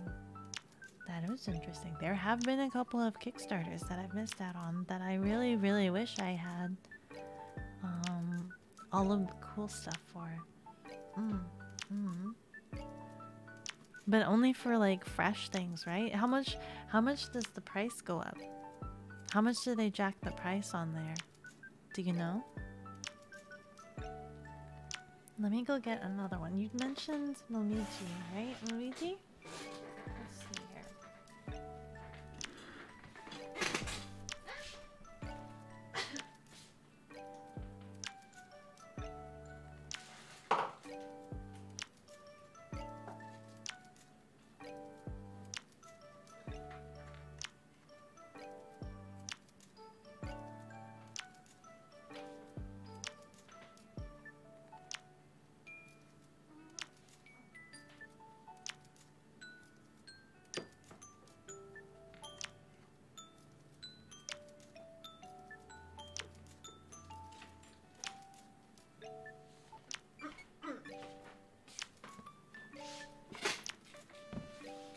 There you go. You mentioned Momiji. These ones are really pretty. I played this one a little bit too. But I think I might need more practice in playing it because when I first played it, I was trying to break the game. So I was just non-stop trying to break the game. So whatever rules was told to me, I kept trying to break the game. So I kept doing things that apparently I'm not supposed to do. Momiji looks so good. Even with Star Realms, when I was getting into that, you managed to find all the exclusive card packs up there for some of the same price. They were offered on Kickstarter. Really? That's good, so the price jacking isn't that bad.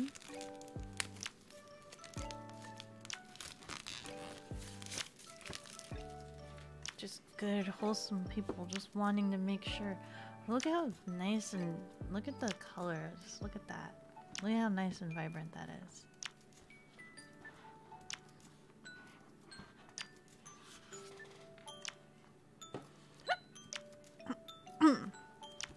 So I've got the rulebook.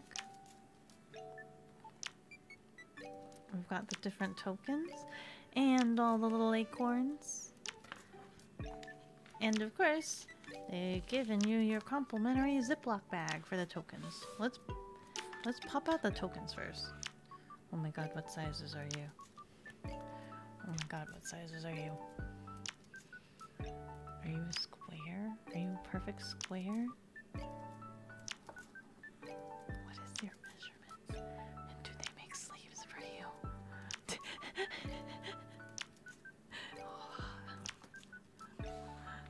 We'll tackle that in a second. I'm gonna pop these guys. Zoo Tiles, Momiji, and Tree Lined Avenue are what you're gonna get pretty soon. Oh,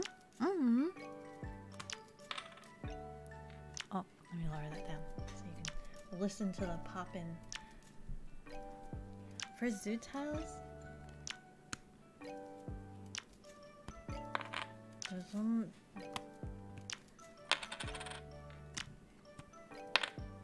You're also gonna hunt down everything Azul as well. Oh, really?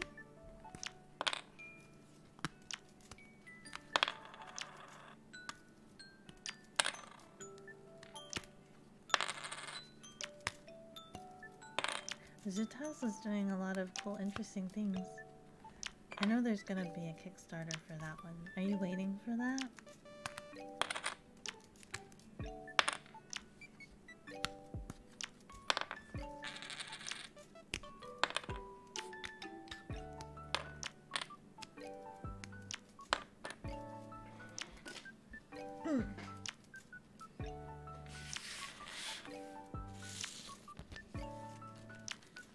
That's your next big one to get now that you finished Arcadia Quest and Sagrada.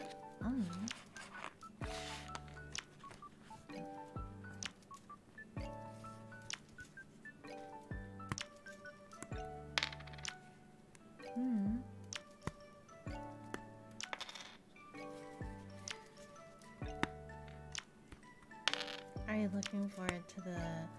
Do you know... So like... I know Zoo Tiles is being worked on.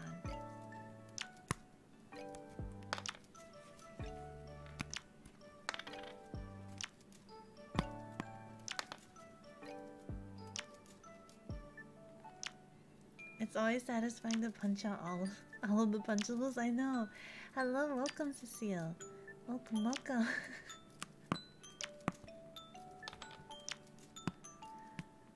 It's a shame that you can only do it once, right? If only you could just have so many punch outs.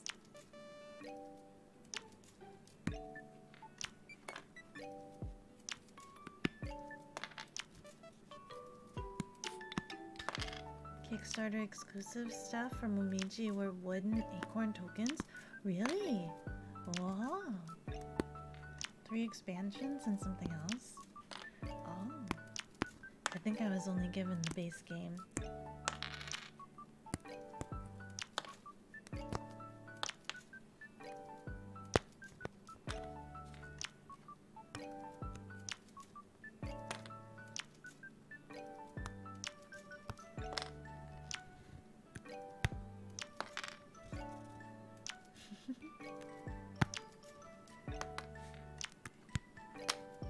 At the same time, I feel bad about punching these guys out.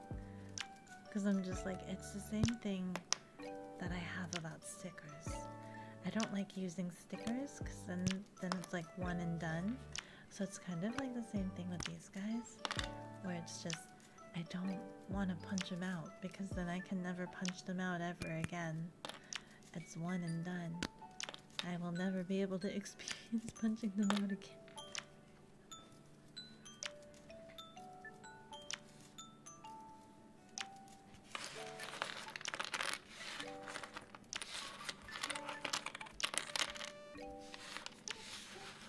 Very satisfying.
I don't know what to do about the square tiles.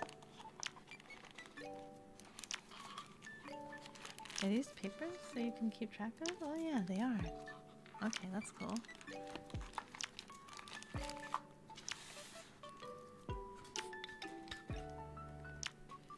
And now we're playing Find the Tabby Bit.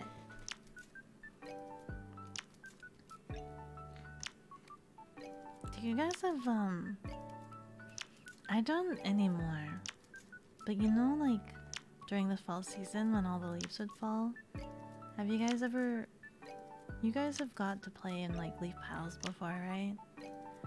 I don't anymore. Because I don't have access to a yard. But you guys have played in leaf piles, right? You're having breakfast, drinking water, and recklessly looking for board games to spend money on. Yeah, you have? Not anymore. Yeah, same thing. Not anymore. I don't have access to a yard.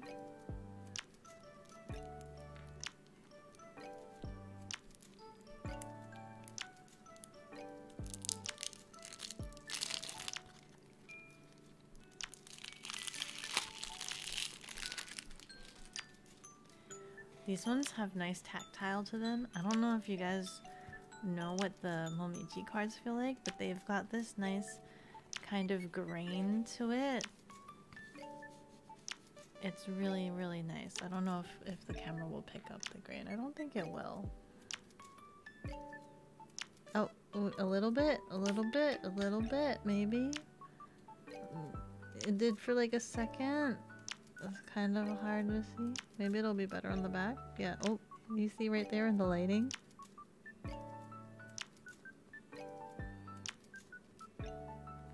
It's kind of got a little bit of a grain.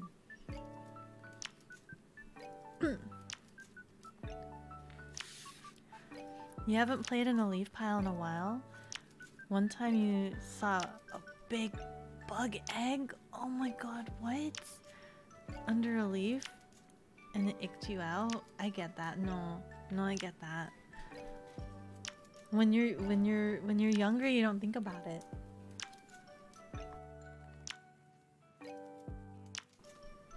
You don't think about it, and so you just kind of go. You go for it. And then it's just like, I think I was traumatized in the same way too, where I think there were a wet pile of like leaves, and there was like the biggest spider. And I'm just like, no, no, no. I like the idea of it, but the actual doing it is different. If it's a fresh pile of leaves, maybe. But I think if it's been sitting there for a while, and you know, like how every morning the moisture kind of collects under grass, or like under leaves and stuff like that, then that starts getting questionable and mushy and stuff like that. Yeah, the back was easier to see the grain. It was awful, like having to rake leaves wasn't so bad. It was very nice and very colorful. You understand that spiders mostly are supposed to help us, but it's just, yeah, I don't want to hang out with them. I know spiders are nice and they get rid of buggies and stuff like that, but listen. I don't want to be all, you know, they're helpful, but they're also hostile at the same time. Okay, listen. I don't want you in my area. I don't want you to bite me. I was cleaning out the entrance of the cafe, and there was the freaking big, like seriously this big daddy long legs on my entryway. And I was just like, yo, I've seen daddy long legs before, okay? I've seen daddy long legs, and they've got like, yeah, I understand they've got all the leggies for days, okay? I understand they're super tiny and super skinny, and they look big because they've got all the leggies. But this daddy long legs, like, it was weird. It was not any daddy long legs I've ever seen before. It was like, it had really long legs, but the joints, the bendy parts, had like, you could see his joints. I've seen daddy long legs where it's just like long straight legs, but this one, like, he actually had like bulbs on his joints, and that made him look even more creepy. Like, I was just like, why are you here? Why are you like this? 2-hour mark. Thank you. Your porch bra. Yeah. He was shaped in a weird way that he kind of looked alien. I've seen daddy long legs before. They're super tiny. When I was little, I used to be more open about buggies. I think I used to play with like roly-polies. Okay, I used to pet caterpillars and silkworms. I think what changed it for me was there's one time I saw this fuzzy blue spider. Okay, it was fuzzy and blue and tiny, and it was on a railing. And me being the curious youth that I was, I leaned down to look closely at it. I wanted to take a closer look at it. And I got to see, you know, its face, its eyeballs. It stared back at me. And then it jumped at me. It was a jumping spider. It jumped at me. Why would you do that? I wasn't going to hurt you. I just wanted to take a closer look. And then now I just don't like buggies anymore. I don't like buggies anymore. Daddy longlegs are super poisonous. They just can't bite humans. I've heard that. I didn't know that they were super poisonous. I heard that they can't bite, that they bite but can't bite because their mouth is too small. Their mouth is too small. But yeah. Other than the daddy longlegs, like, I think the other ones that I've heard about is like, growing up, you know, scared of black widows. Like, don't do anything with black widows. Black widows are scary. Black widows are poisonous. And then now there's apparently another spider that I have to look out for, which is less identifiable than the black widow. At least the black widow, like, oh, anything black with a little red splitch, like, don't go near it. That's probably a black widow. But now there's something called a black recluse. I say now as if it's recently discovered, but I mean, it's like now there's something called a black recluse. Sorry, brown recluse. And I'm just like, brown? Do you know how many spiders are brown? Nearly every freaking spider is brown.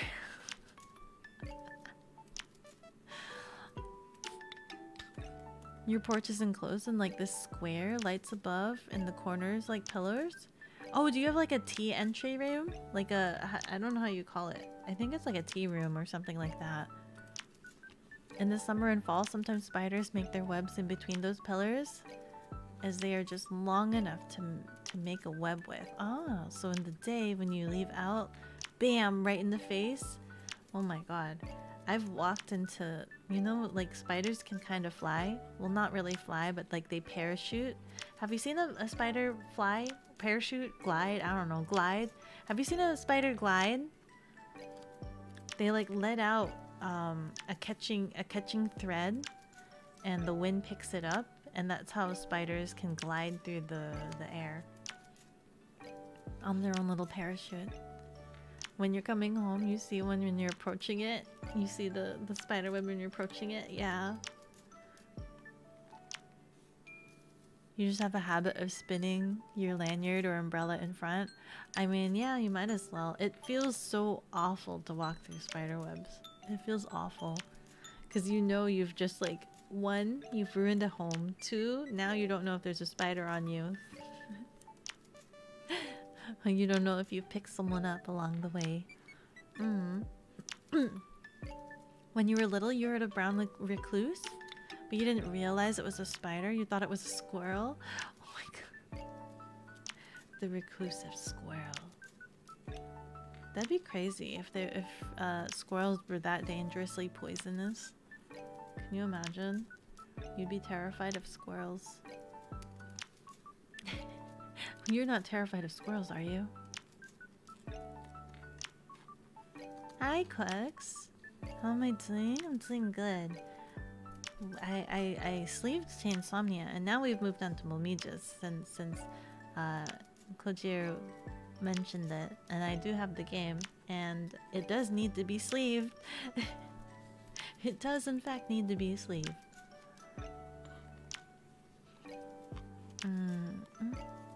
Don't forget the white, yellow, green, and gray recluse. Wait, there's another recluse that I have to look out for? White, yellow, green? Or are you messing with me, Strikes Twice? Are you messing with me?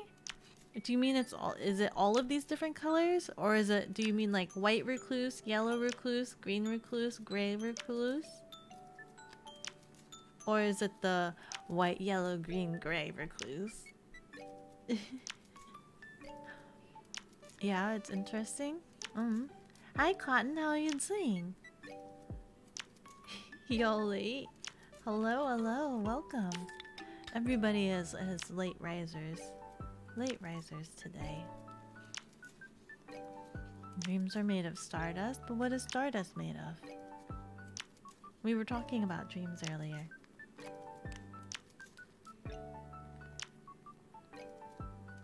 Not scared of squirrels, thankfully. I know, right? Thankfully. I mean, not unless you don't have a lot of squirrels. I don't see squirrels too often. So, there's that. We're good on that.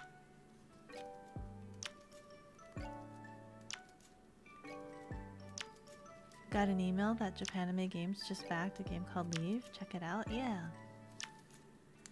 Very, very much.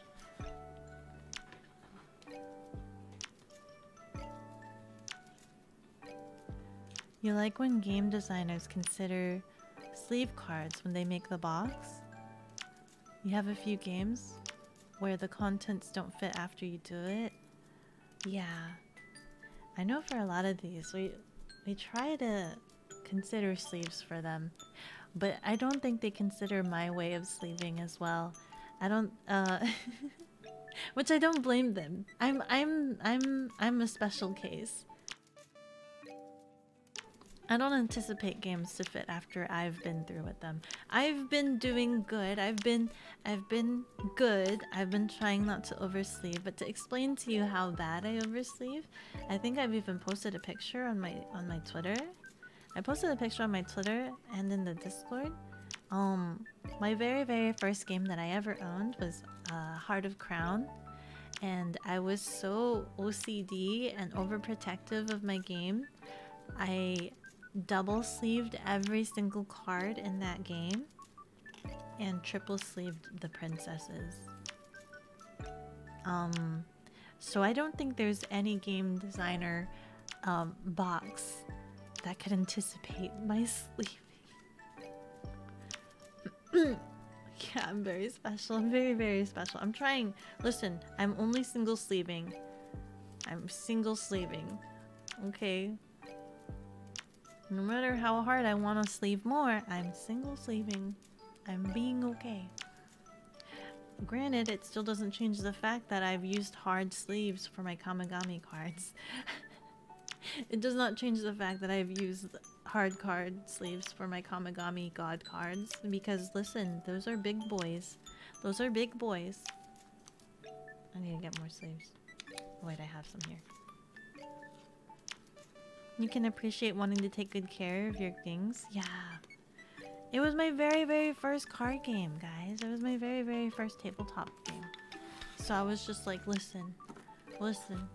This is like I think I got the collectors. I'm like, this to me is like an arm and a leg. It's like the cost of half of a video game console. I think I got like $300 tier or something like that. I'm like, this is the cost of half of a video game console. I'm gonna take really good care of it and extra sleeve it. And it's been in there ever since.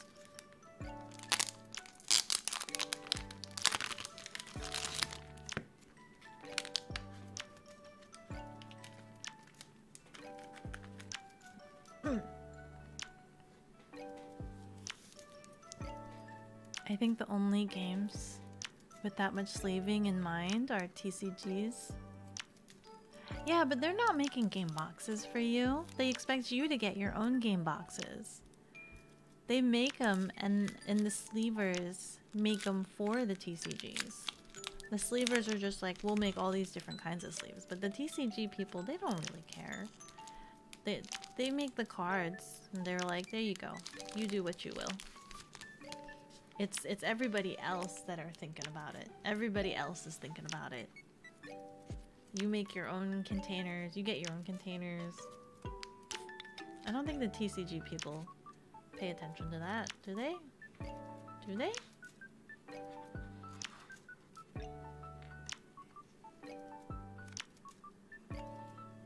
You know, you gotta shuffle those God cards. Yeah, we can still shuffle and deal them to other players. We can still shuffle. You can do the table shuffle. You can flip them down and shuffle them. You can shuffleboard them. We can shuffleboard them, and that's fine. That's absolutely fine. It's not like you can normal shuffle them anyway. They're too big. You can't normal shuffle them, can you? Can you normal shuffle big God cards? Can you? I feel like that would be too big. You can't bridge those God cards. They're too big. So you have to table shuffle them. That's fine. You can table shuffle them. You use the clear sleeves for all of your God cards. What clear sleeves? What clear sleeves? Do you have a link? Do you have a link?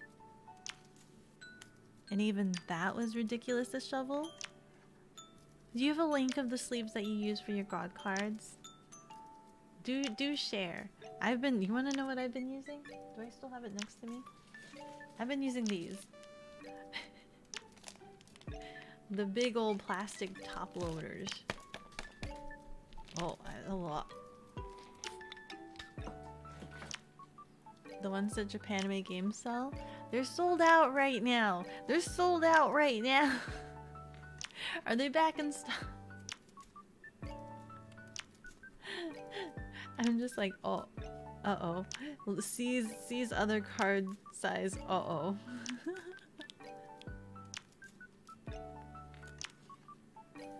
I think they are getting a restock though. Don't worry. I'm just being ridiculous. I am just being ridiculous. They are getting restocked. I've asked about this. I'm just like, they're being restocked? Yeah? Okay. I'm still probably I'm probably you just checked? Yeah, they're sold out. See, exactly. I tried looking, you know, like the Pokemon has like the jumbo cards, but they're still not the right size. The jumbo cards are too big. Pokemon's jumbo cards are too big. They have sleeves for the Pokemon Jumbo cards. Their Jumbo cards, I don't know exactly the size of them, but based off of the example picture they sent, they look like they're the size of the Small Meiji box. Have you guys seen? Do you guys know if they're actually that big? These jumbo Pokemon cards? Use your power and demand them back in the stock. Shipping through interdimensional is very complicated. It's very, very complicated. We're at the whims of the supplier. Unfortunately. You know the jumbo cards exist and you've seen them? Yeah. What those are more so just for collecting's sake, right? You can't actually play that. Just slaps giant Pikachu on the table. I play Pikachu! And jumbo Pikachu card. You can't play that. You can't even put that in your deck because you would know what that card is because it's the only jumbo card. No idea? You had no idea that they had sleeves for those things? Yeah, there's sleeves for them. They look ridiculous. They're basically just giant sheets. They're just giant sheets. Plastic sheets. Pocket sheets. They're just for collecting. Yeah. You'd have to just buy that specific card. Not unless... do they have booster packs for these things? That's so crazy. That'd be so crazy. You'd have to frame it. You'd have to frame it. How much are they? How much is it? Do you buy just singles? Or is there booster packs for these guys? You're off? Have a good time? Yeah, have a good time at school. Have fun at college. Learn lots. Learn lots at college. Thank you so much for stopping by.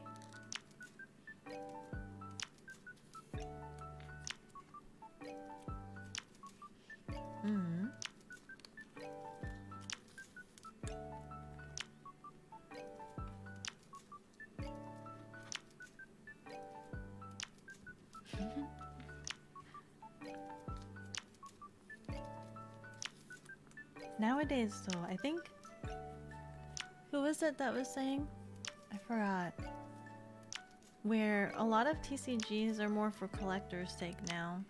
We were talking about it. I think it was 2 weeks ago. Was it 2 weeks ago? Perception of time is weird here. Because we were talking about the Dragon Ball game, right? And it's just like... it's hard to get into the competitive side of trading card games, since obviously the main meta card game is Magic or Pokemon or Yu-Gi-Oh, the top 3 echelon.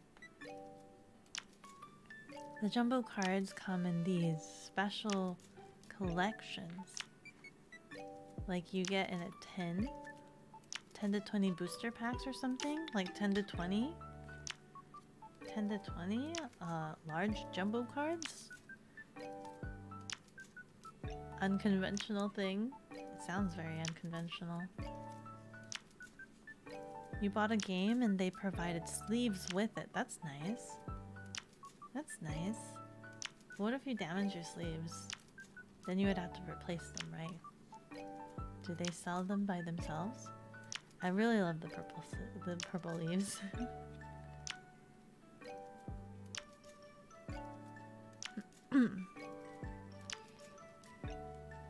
It was supposed to be the exact amount, but the pack was 2 sleeves short? Bruh, what?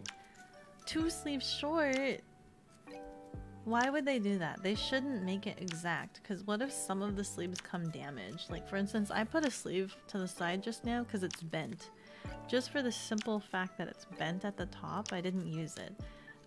They should account for extras, just in case. Because also in this scenario, have you ever sleeved a card and you just accidentally, with force almighty, you just slide it through at a certain angle and it slices the sleeve in half? I guess that only happens if you have like a thin penny sleeve. But yeah, should have extra sleeves. Don't make it exact. Thank you very much. That hurt. Like, I'm so sorry you had that experience. You bought a shirt once and it included sleeves as well. Oh my goodness, strikes twice. I got a shirt and there was no sleeves. In fact, it was just a tank top. Yes, yes. The paper cuts hurt. I know.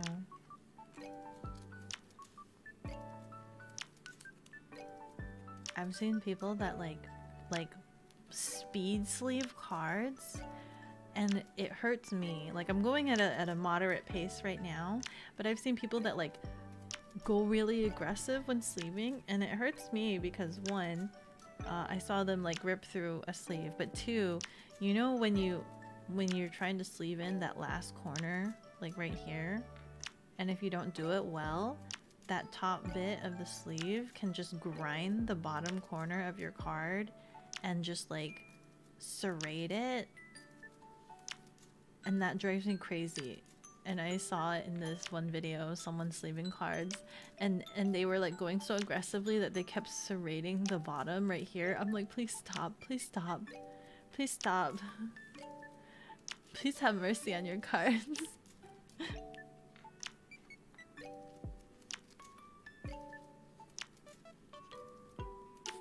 You did that once with some cheap sleeves?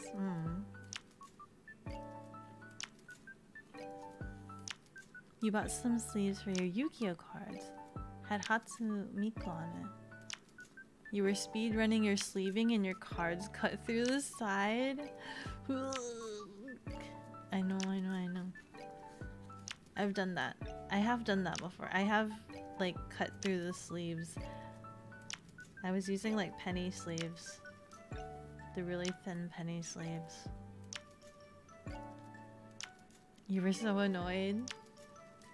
Actually, the character ones, the artistic ones, I find that those actually seem to, like the sides slice through a lot easier than like the clear ones. The clear ones seem to be a little, like I don't know if it's just the fact that they're just like, this is for the purpose of just sleeving and they're just like, they just work. But like, I've had so many instances where like the character decorated sleeves, they're just so easy to break. They're so thin and they're so easy to break. I don't know if it's because it's two different materials, right? Where it's the front, the plastic front, and then the back is like the plastic, but it's like also a foil like texture. I have a sample of one, but I don't know if it's because it's like slightly different materials.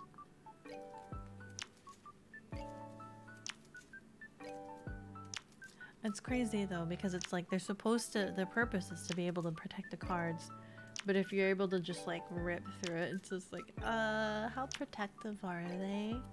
If I could just Hulk my way through it, if I can Hulk through my sleeves. I have this sleeve, hold on.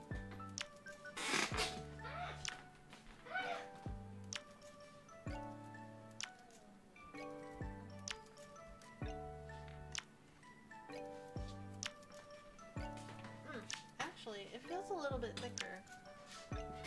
This is a sleeve. I only have one of this that a friend gave. Where, see, it's kind of like this foil. So like this is, it's clear front.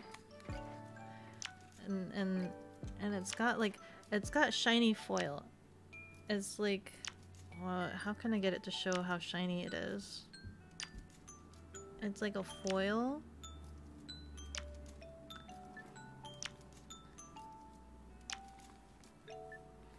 So this actually feels thicker. This plastic feels thicker than this one that I'm using right now.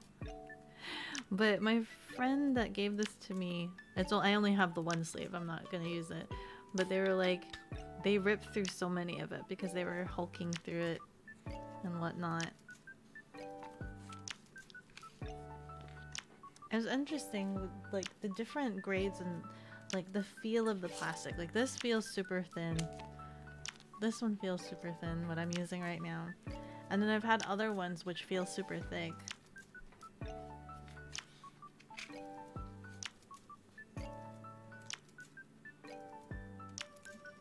Yeah, they do. You always went through... You went with the anime-themed sleeves with illustrations. You had 10 to 12 Yu-Gi-Oh decks at a time. That's a lot of decks! You made that many decks? You had that many cards? And there's so many different kinds of decks that you can make? With each one with different sleeves? They cut and split their sides super easily. Yeah, yeah. I wonder if it's just the bonding. The different material, like bonding the different materials. Not easily, but you did play a lot of Yu-Gi-Oh! I mean, I guess they're doing their job though, right? With all of the manhandling. And so their purpose is to be able to be replaced eventually, because they're gonna get knackered from all the use. And when you replace them, your card is still very fresh and brand new. So I guess that's kind of the point. As long as they do their job and make the cards stay fresh. Maybe you just worn them out or super fast, maybe. Confirm Aki is Blue Hulk. I'm not Blue Hulk. I've been watching She-Hulk though. I am not Blue Hulk. Everybody hulks out every so often. Hulk smash!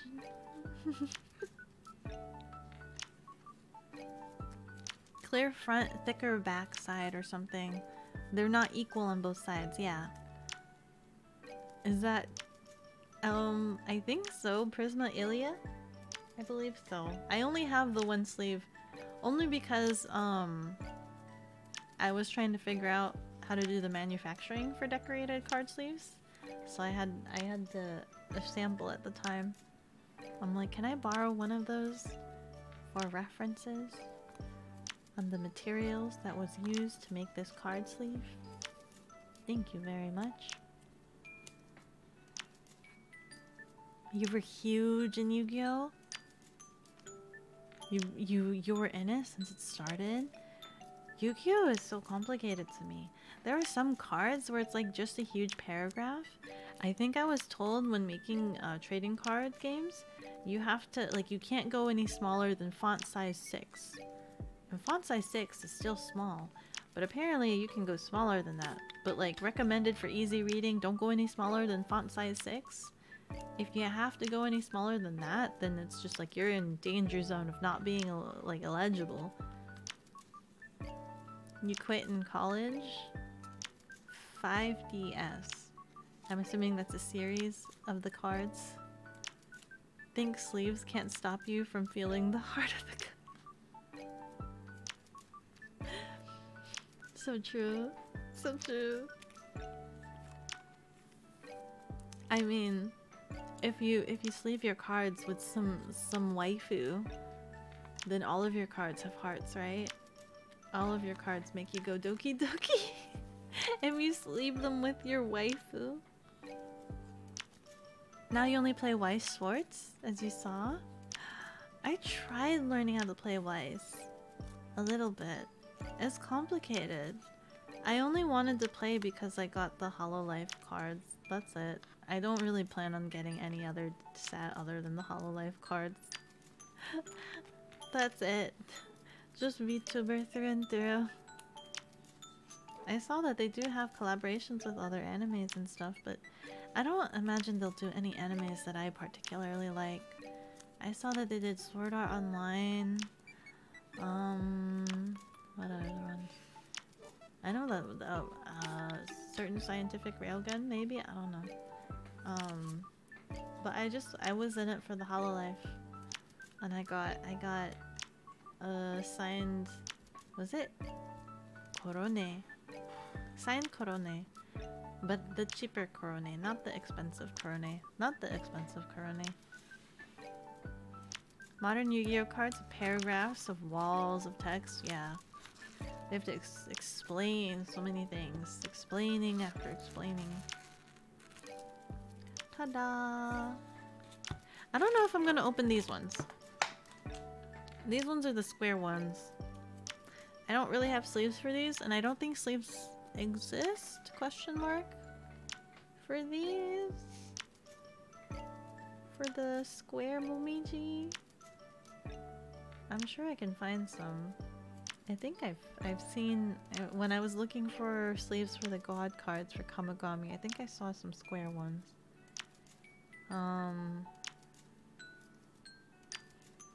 Granted, the feeling of these cards are nice. I like the tactile of them.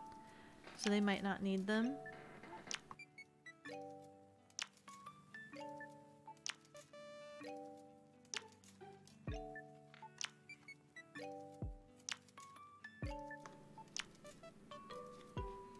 Weiss isn't that hard.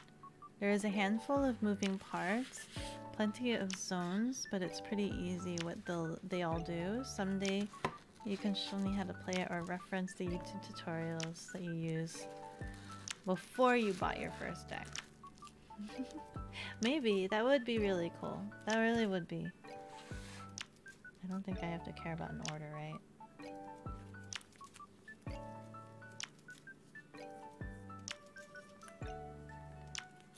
Because these get shuffled. These get shuffled. These have to get shuffled.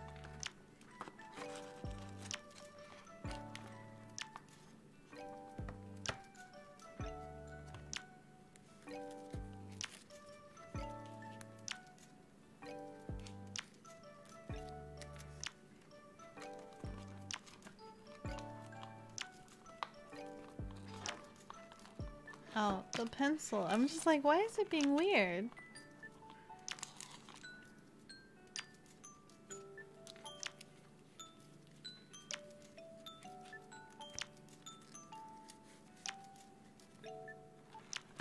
You were gonna go into Hololive on a whim? I mean, you're already in the Weiss, right? So it wouldn't be that too big of a deal. What kind of decks do you have for Weiss? So it wouldn't be that bad if you just got in, if you got a couple of the Hololive cards.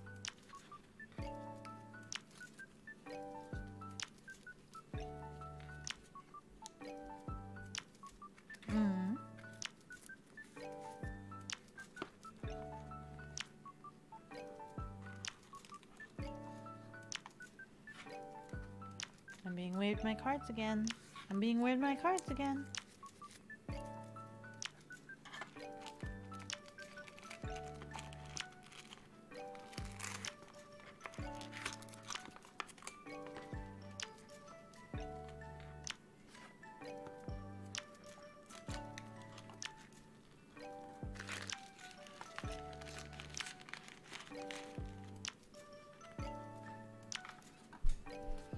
It's a true test if it can fit Aki sleeving, I think.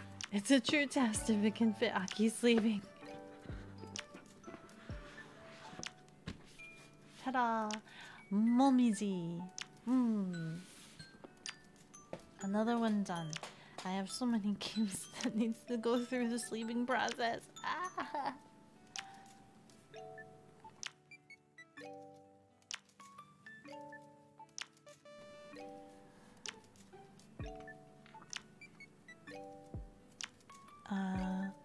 You didn't care for anything Hololive at all, but given the sheer amount of cards and variety they have, you were gonna go into it anyway, but in the end you didn't. You're just gonna stick with what you got in deck builders. You currently play Hatsune Miku, Kantai Collection, Idol Masters, Cinderella Girls, Japanese Shioko. Aww, I don't recognize any of that.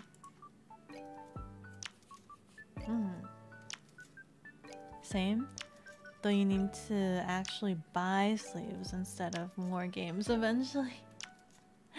I have to get sleeves because I don't like touching any of my games unless they're sleeve. I don't like playing or touching any of my games unless they're sleeve. So if I have a game, I can't play it until I sleeve it. And so like I don't touch them until I get sleeves for them. So I'm usually pretty quick about getting sleeves. Which kind of sucks because I feel like I've spent so much on sleeves.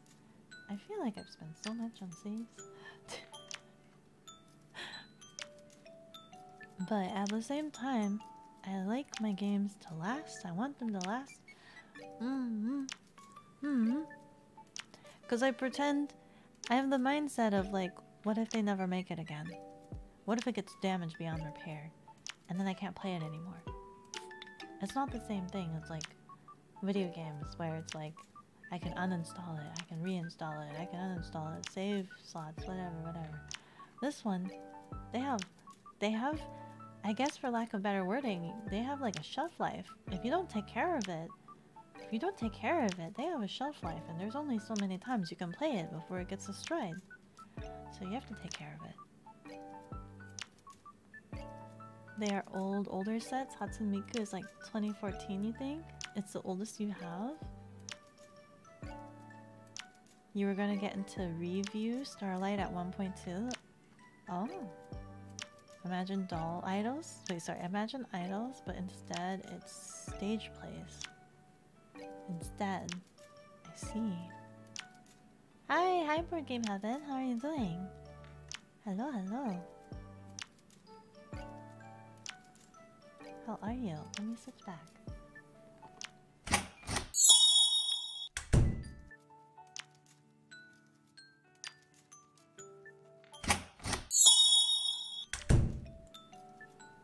Hello.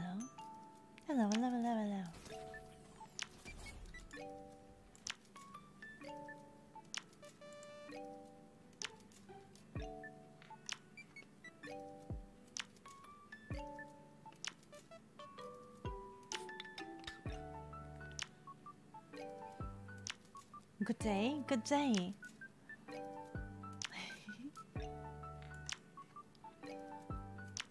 What was I saying?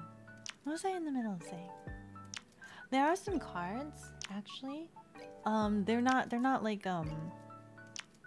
collectible trading card games. It's like a party game that I have that I really like because the cards are actually waterproof.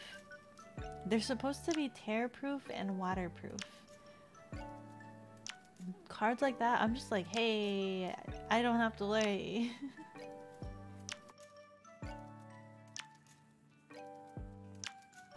I've only seen a couple of games that do that, where they're like waterproof. They're splash-proof, waterproof cards. I wish all cards were waterproof. That would make bringing them out a lot easier. And then I have to vet who can play my card games. I have to vet amongst friends. I have to always test it out, right? I have to always start out with the party games that are easily replaceable, that I don't mind, and then see how they treat those card games, and then figure out who actually knows how to take care of tabletop games and who doesn't, who's only designated to the easy replaceable party games. What are they made from? Plastic? Kind of, I think. One of them I know I think is kind of made from plastic, but it's a nice kind of matte feeling plastic, so it doesn't feel any different than a regular card. The other one might be card, but it's like got a coating, like it's got this really nice coating, this satin coating.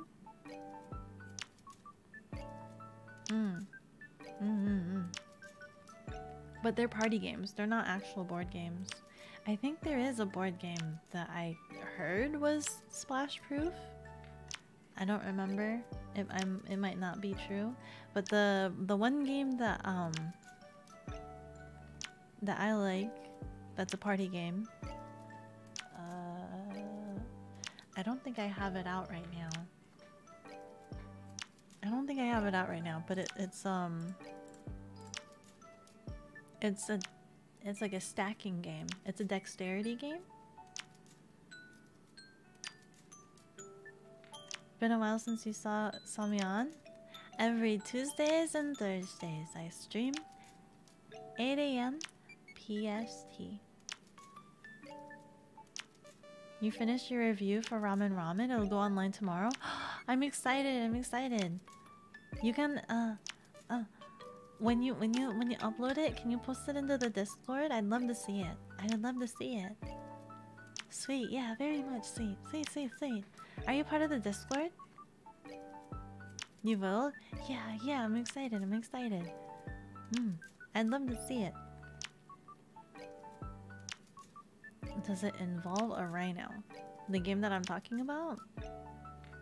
Yeah, the Japanime Discord. I get really shy. I feel bad, right? I read all of the messages and then you guys have like all these full-blown conversation and I'm just like, should I message? Because I'm messaging like I think a day after the whole conversation happens. So I'm just like, should I bring it back now, y'all? Should I respond to like everything that I can respond to, but then it's always like 3 days late or something like that? So then I always debate. I always sit there debating if I should write back or if I should just let it slide. But I'm sure you guys would want to... I want to interact with you guys, and I'm sure you guys want to interact with me, so I'm just like, I should just message regardless. I should just message. Of course, join us, add my 2 cents, totally fine. I always feel bad about that. I get so shy about that.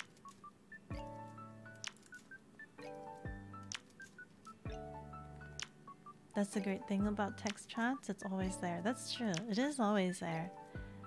You guys had a really, really long conversation. You had a really long conversation explaining core connections, and I read all of that. I'm like, wow! I'm like, oh my goodness! I'm like, if only you were at the stream!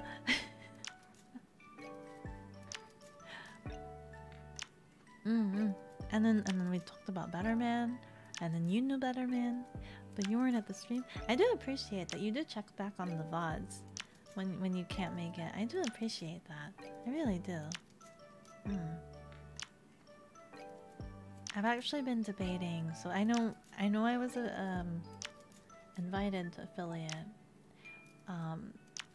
but I've actually been debating if I should be dual streaming.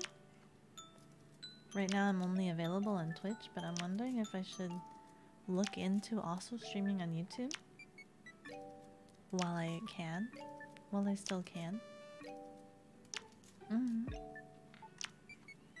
Yeah, you really wish you're at the stream to talk about that stuff? Yeah, no problem though. I'm really glad that you still check back on the VODs. I'm really glad that you still check back on the VODs. It really means a lot to me. I know I upload them. I am trying my best to ritualistically upload every VOD afterwards so that I don't get backlogged on it. So that way it's always available. Be careful with dual streaming? Why? What happens? What do you mean? I'm not affiliate yet. So I'm not like signed off on Twitch yet. Yeah, you gotta be careful with dual streaming? Why? What's wrong with...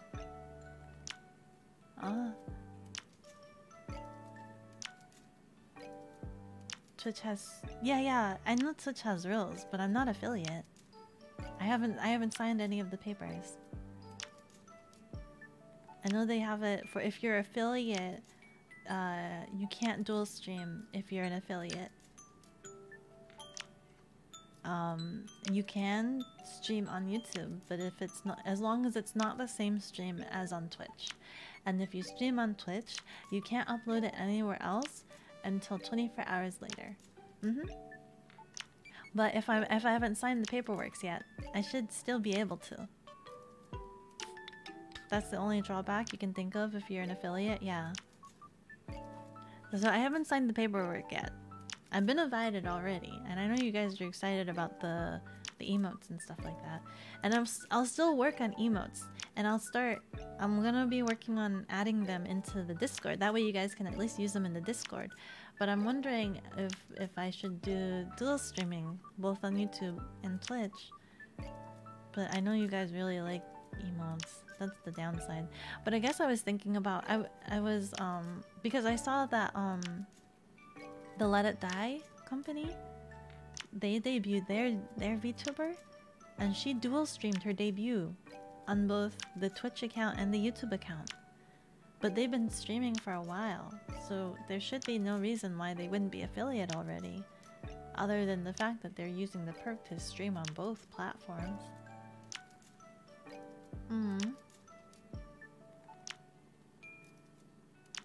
Yeah, no problem. You said you checked them out. Since work is always in the way. Normally when you're at home, you're normally playing a game or watching something anyway. With 3 monitors, you can watch a VOD or something. Just be careful, Twitch is weird.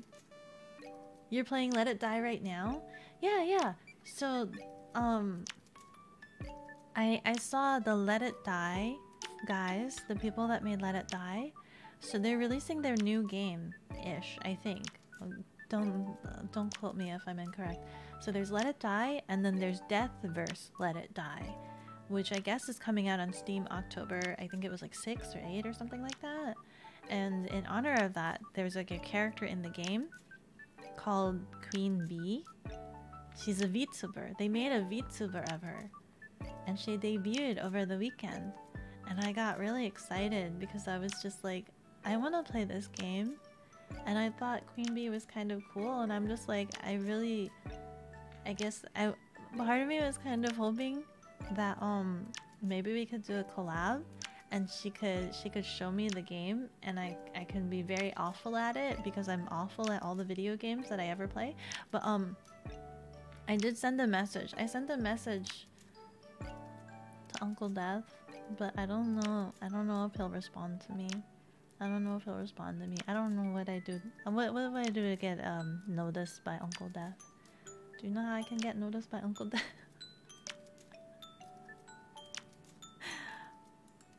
I haven't checked back on my Twitter actually. Still no messages. No message from Uncle Death. I didn't see any means of directly messaging Queen Bee, so I messaged Uncle Death instead. But I think it would be really cool. I would like to be able to collab with her. Their game, maybe? Play their game? I know, I guess I could play their game, but also in my head I thought it would be really cool if Queen Bee could kind of like explain the ropes to me. I guess. Would you guys want to watch me play Let It Die? Is that something I should make into the order for next month, since it is October?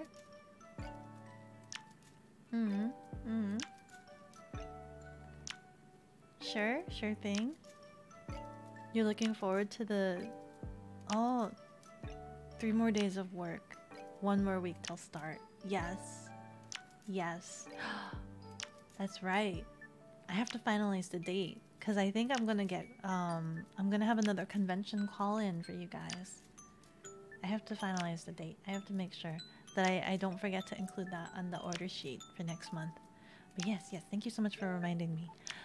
Anyway, I don't know how I've done this, but once again I've gone over time. Let us go ahead. We will go and raid this lovely artist. You're down for whatever, really? Tiefling is streaming again. I want her to notice me too.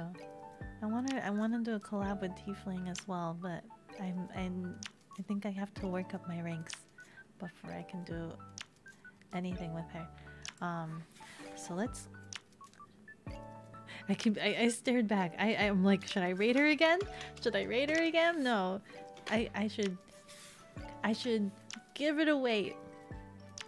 We'll go and raid this artist. She's very cool, very nice. Hope Death responds to you. I hope Death responds to me too. I was really weird in my message though, guys. I was really weird because, you know, I was very nervous and very formal, and I'm like, hello, sir. Hello, dear sir, Uncle Death. That's what I wrote. Hello, dear sir, Uncle Death. I was being too formal because I was so nervous. But hopefully he'll look past that weirdness and write back, maybe.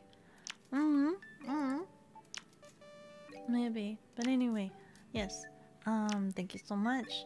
I will see you guys on Thursday. As I mentioned before, Thursday is Elden Ring. I will try my best. I will try my best to beat the Tree Guardian. That is my goal. That is my everlasting goal, to beat that Tree Guardian.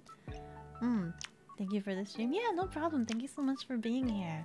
Don't worry, you were nervous. I'm always nervous. I'm always nervous.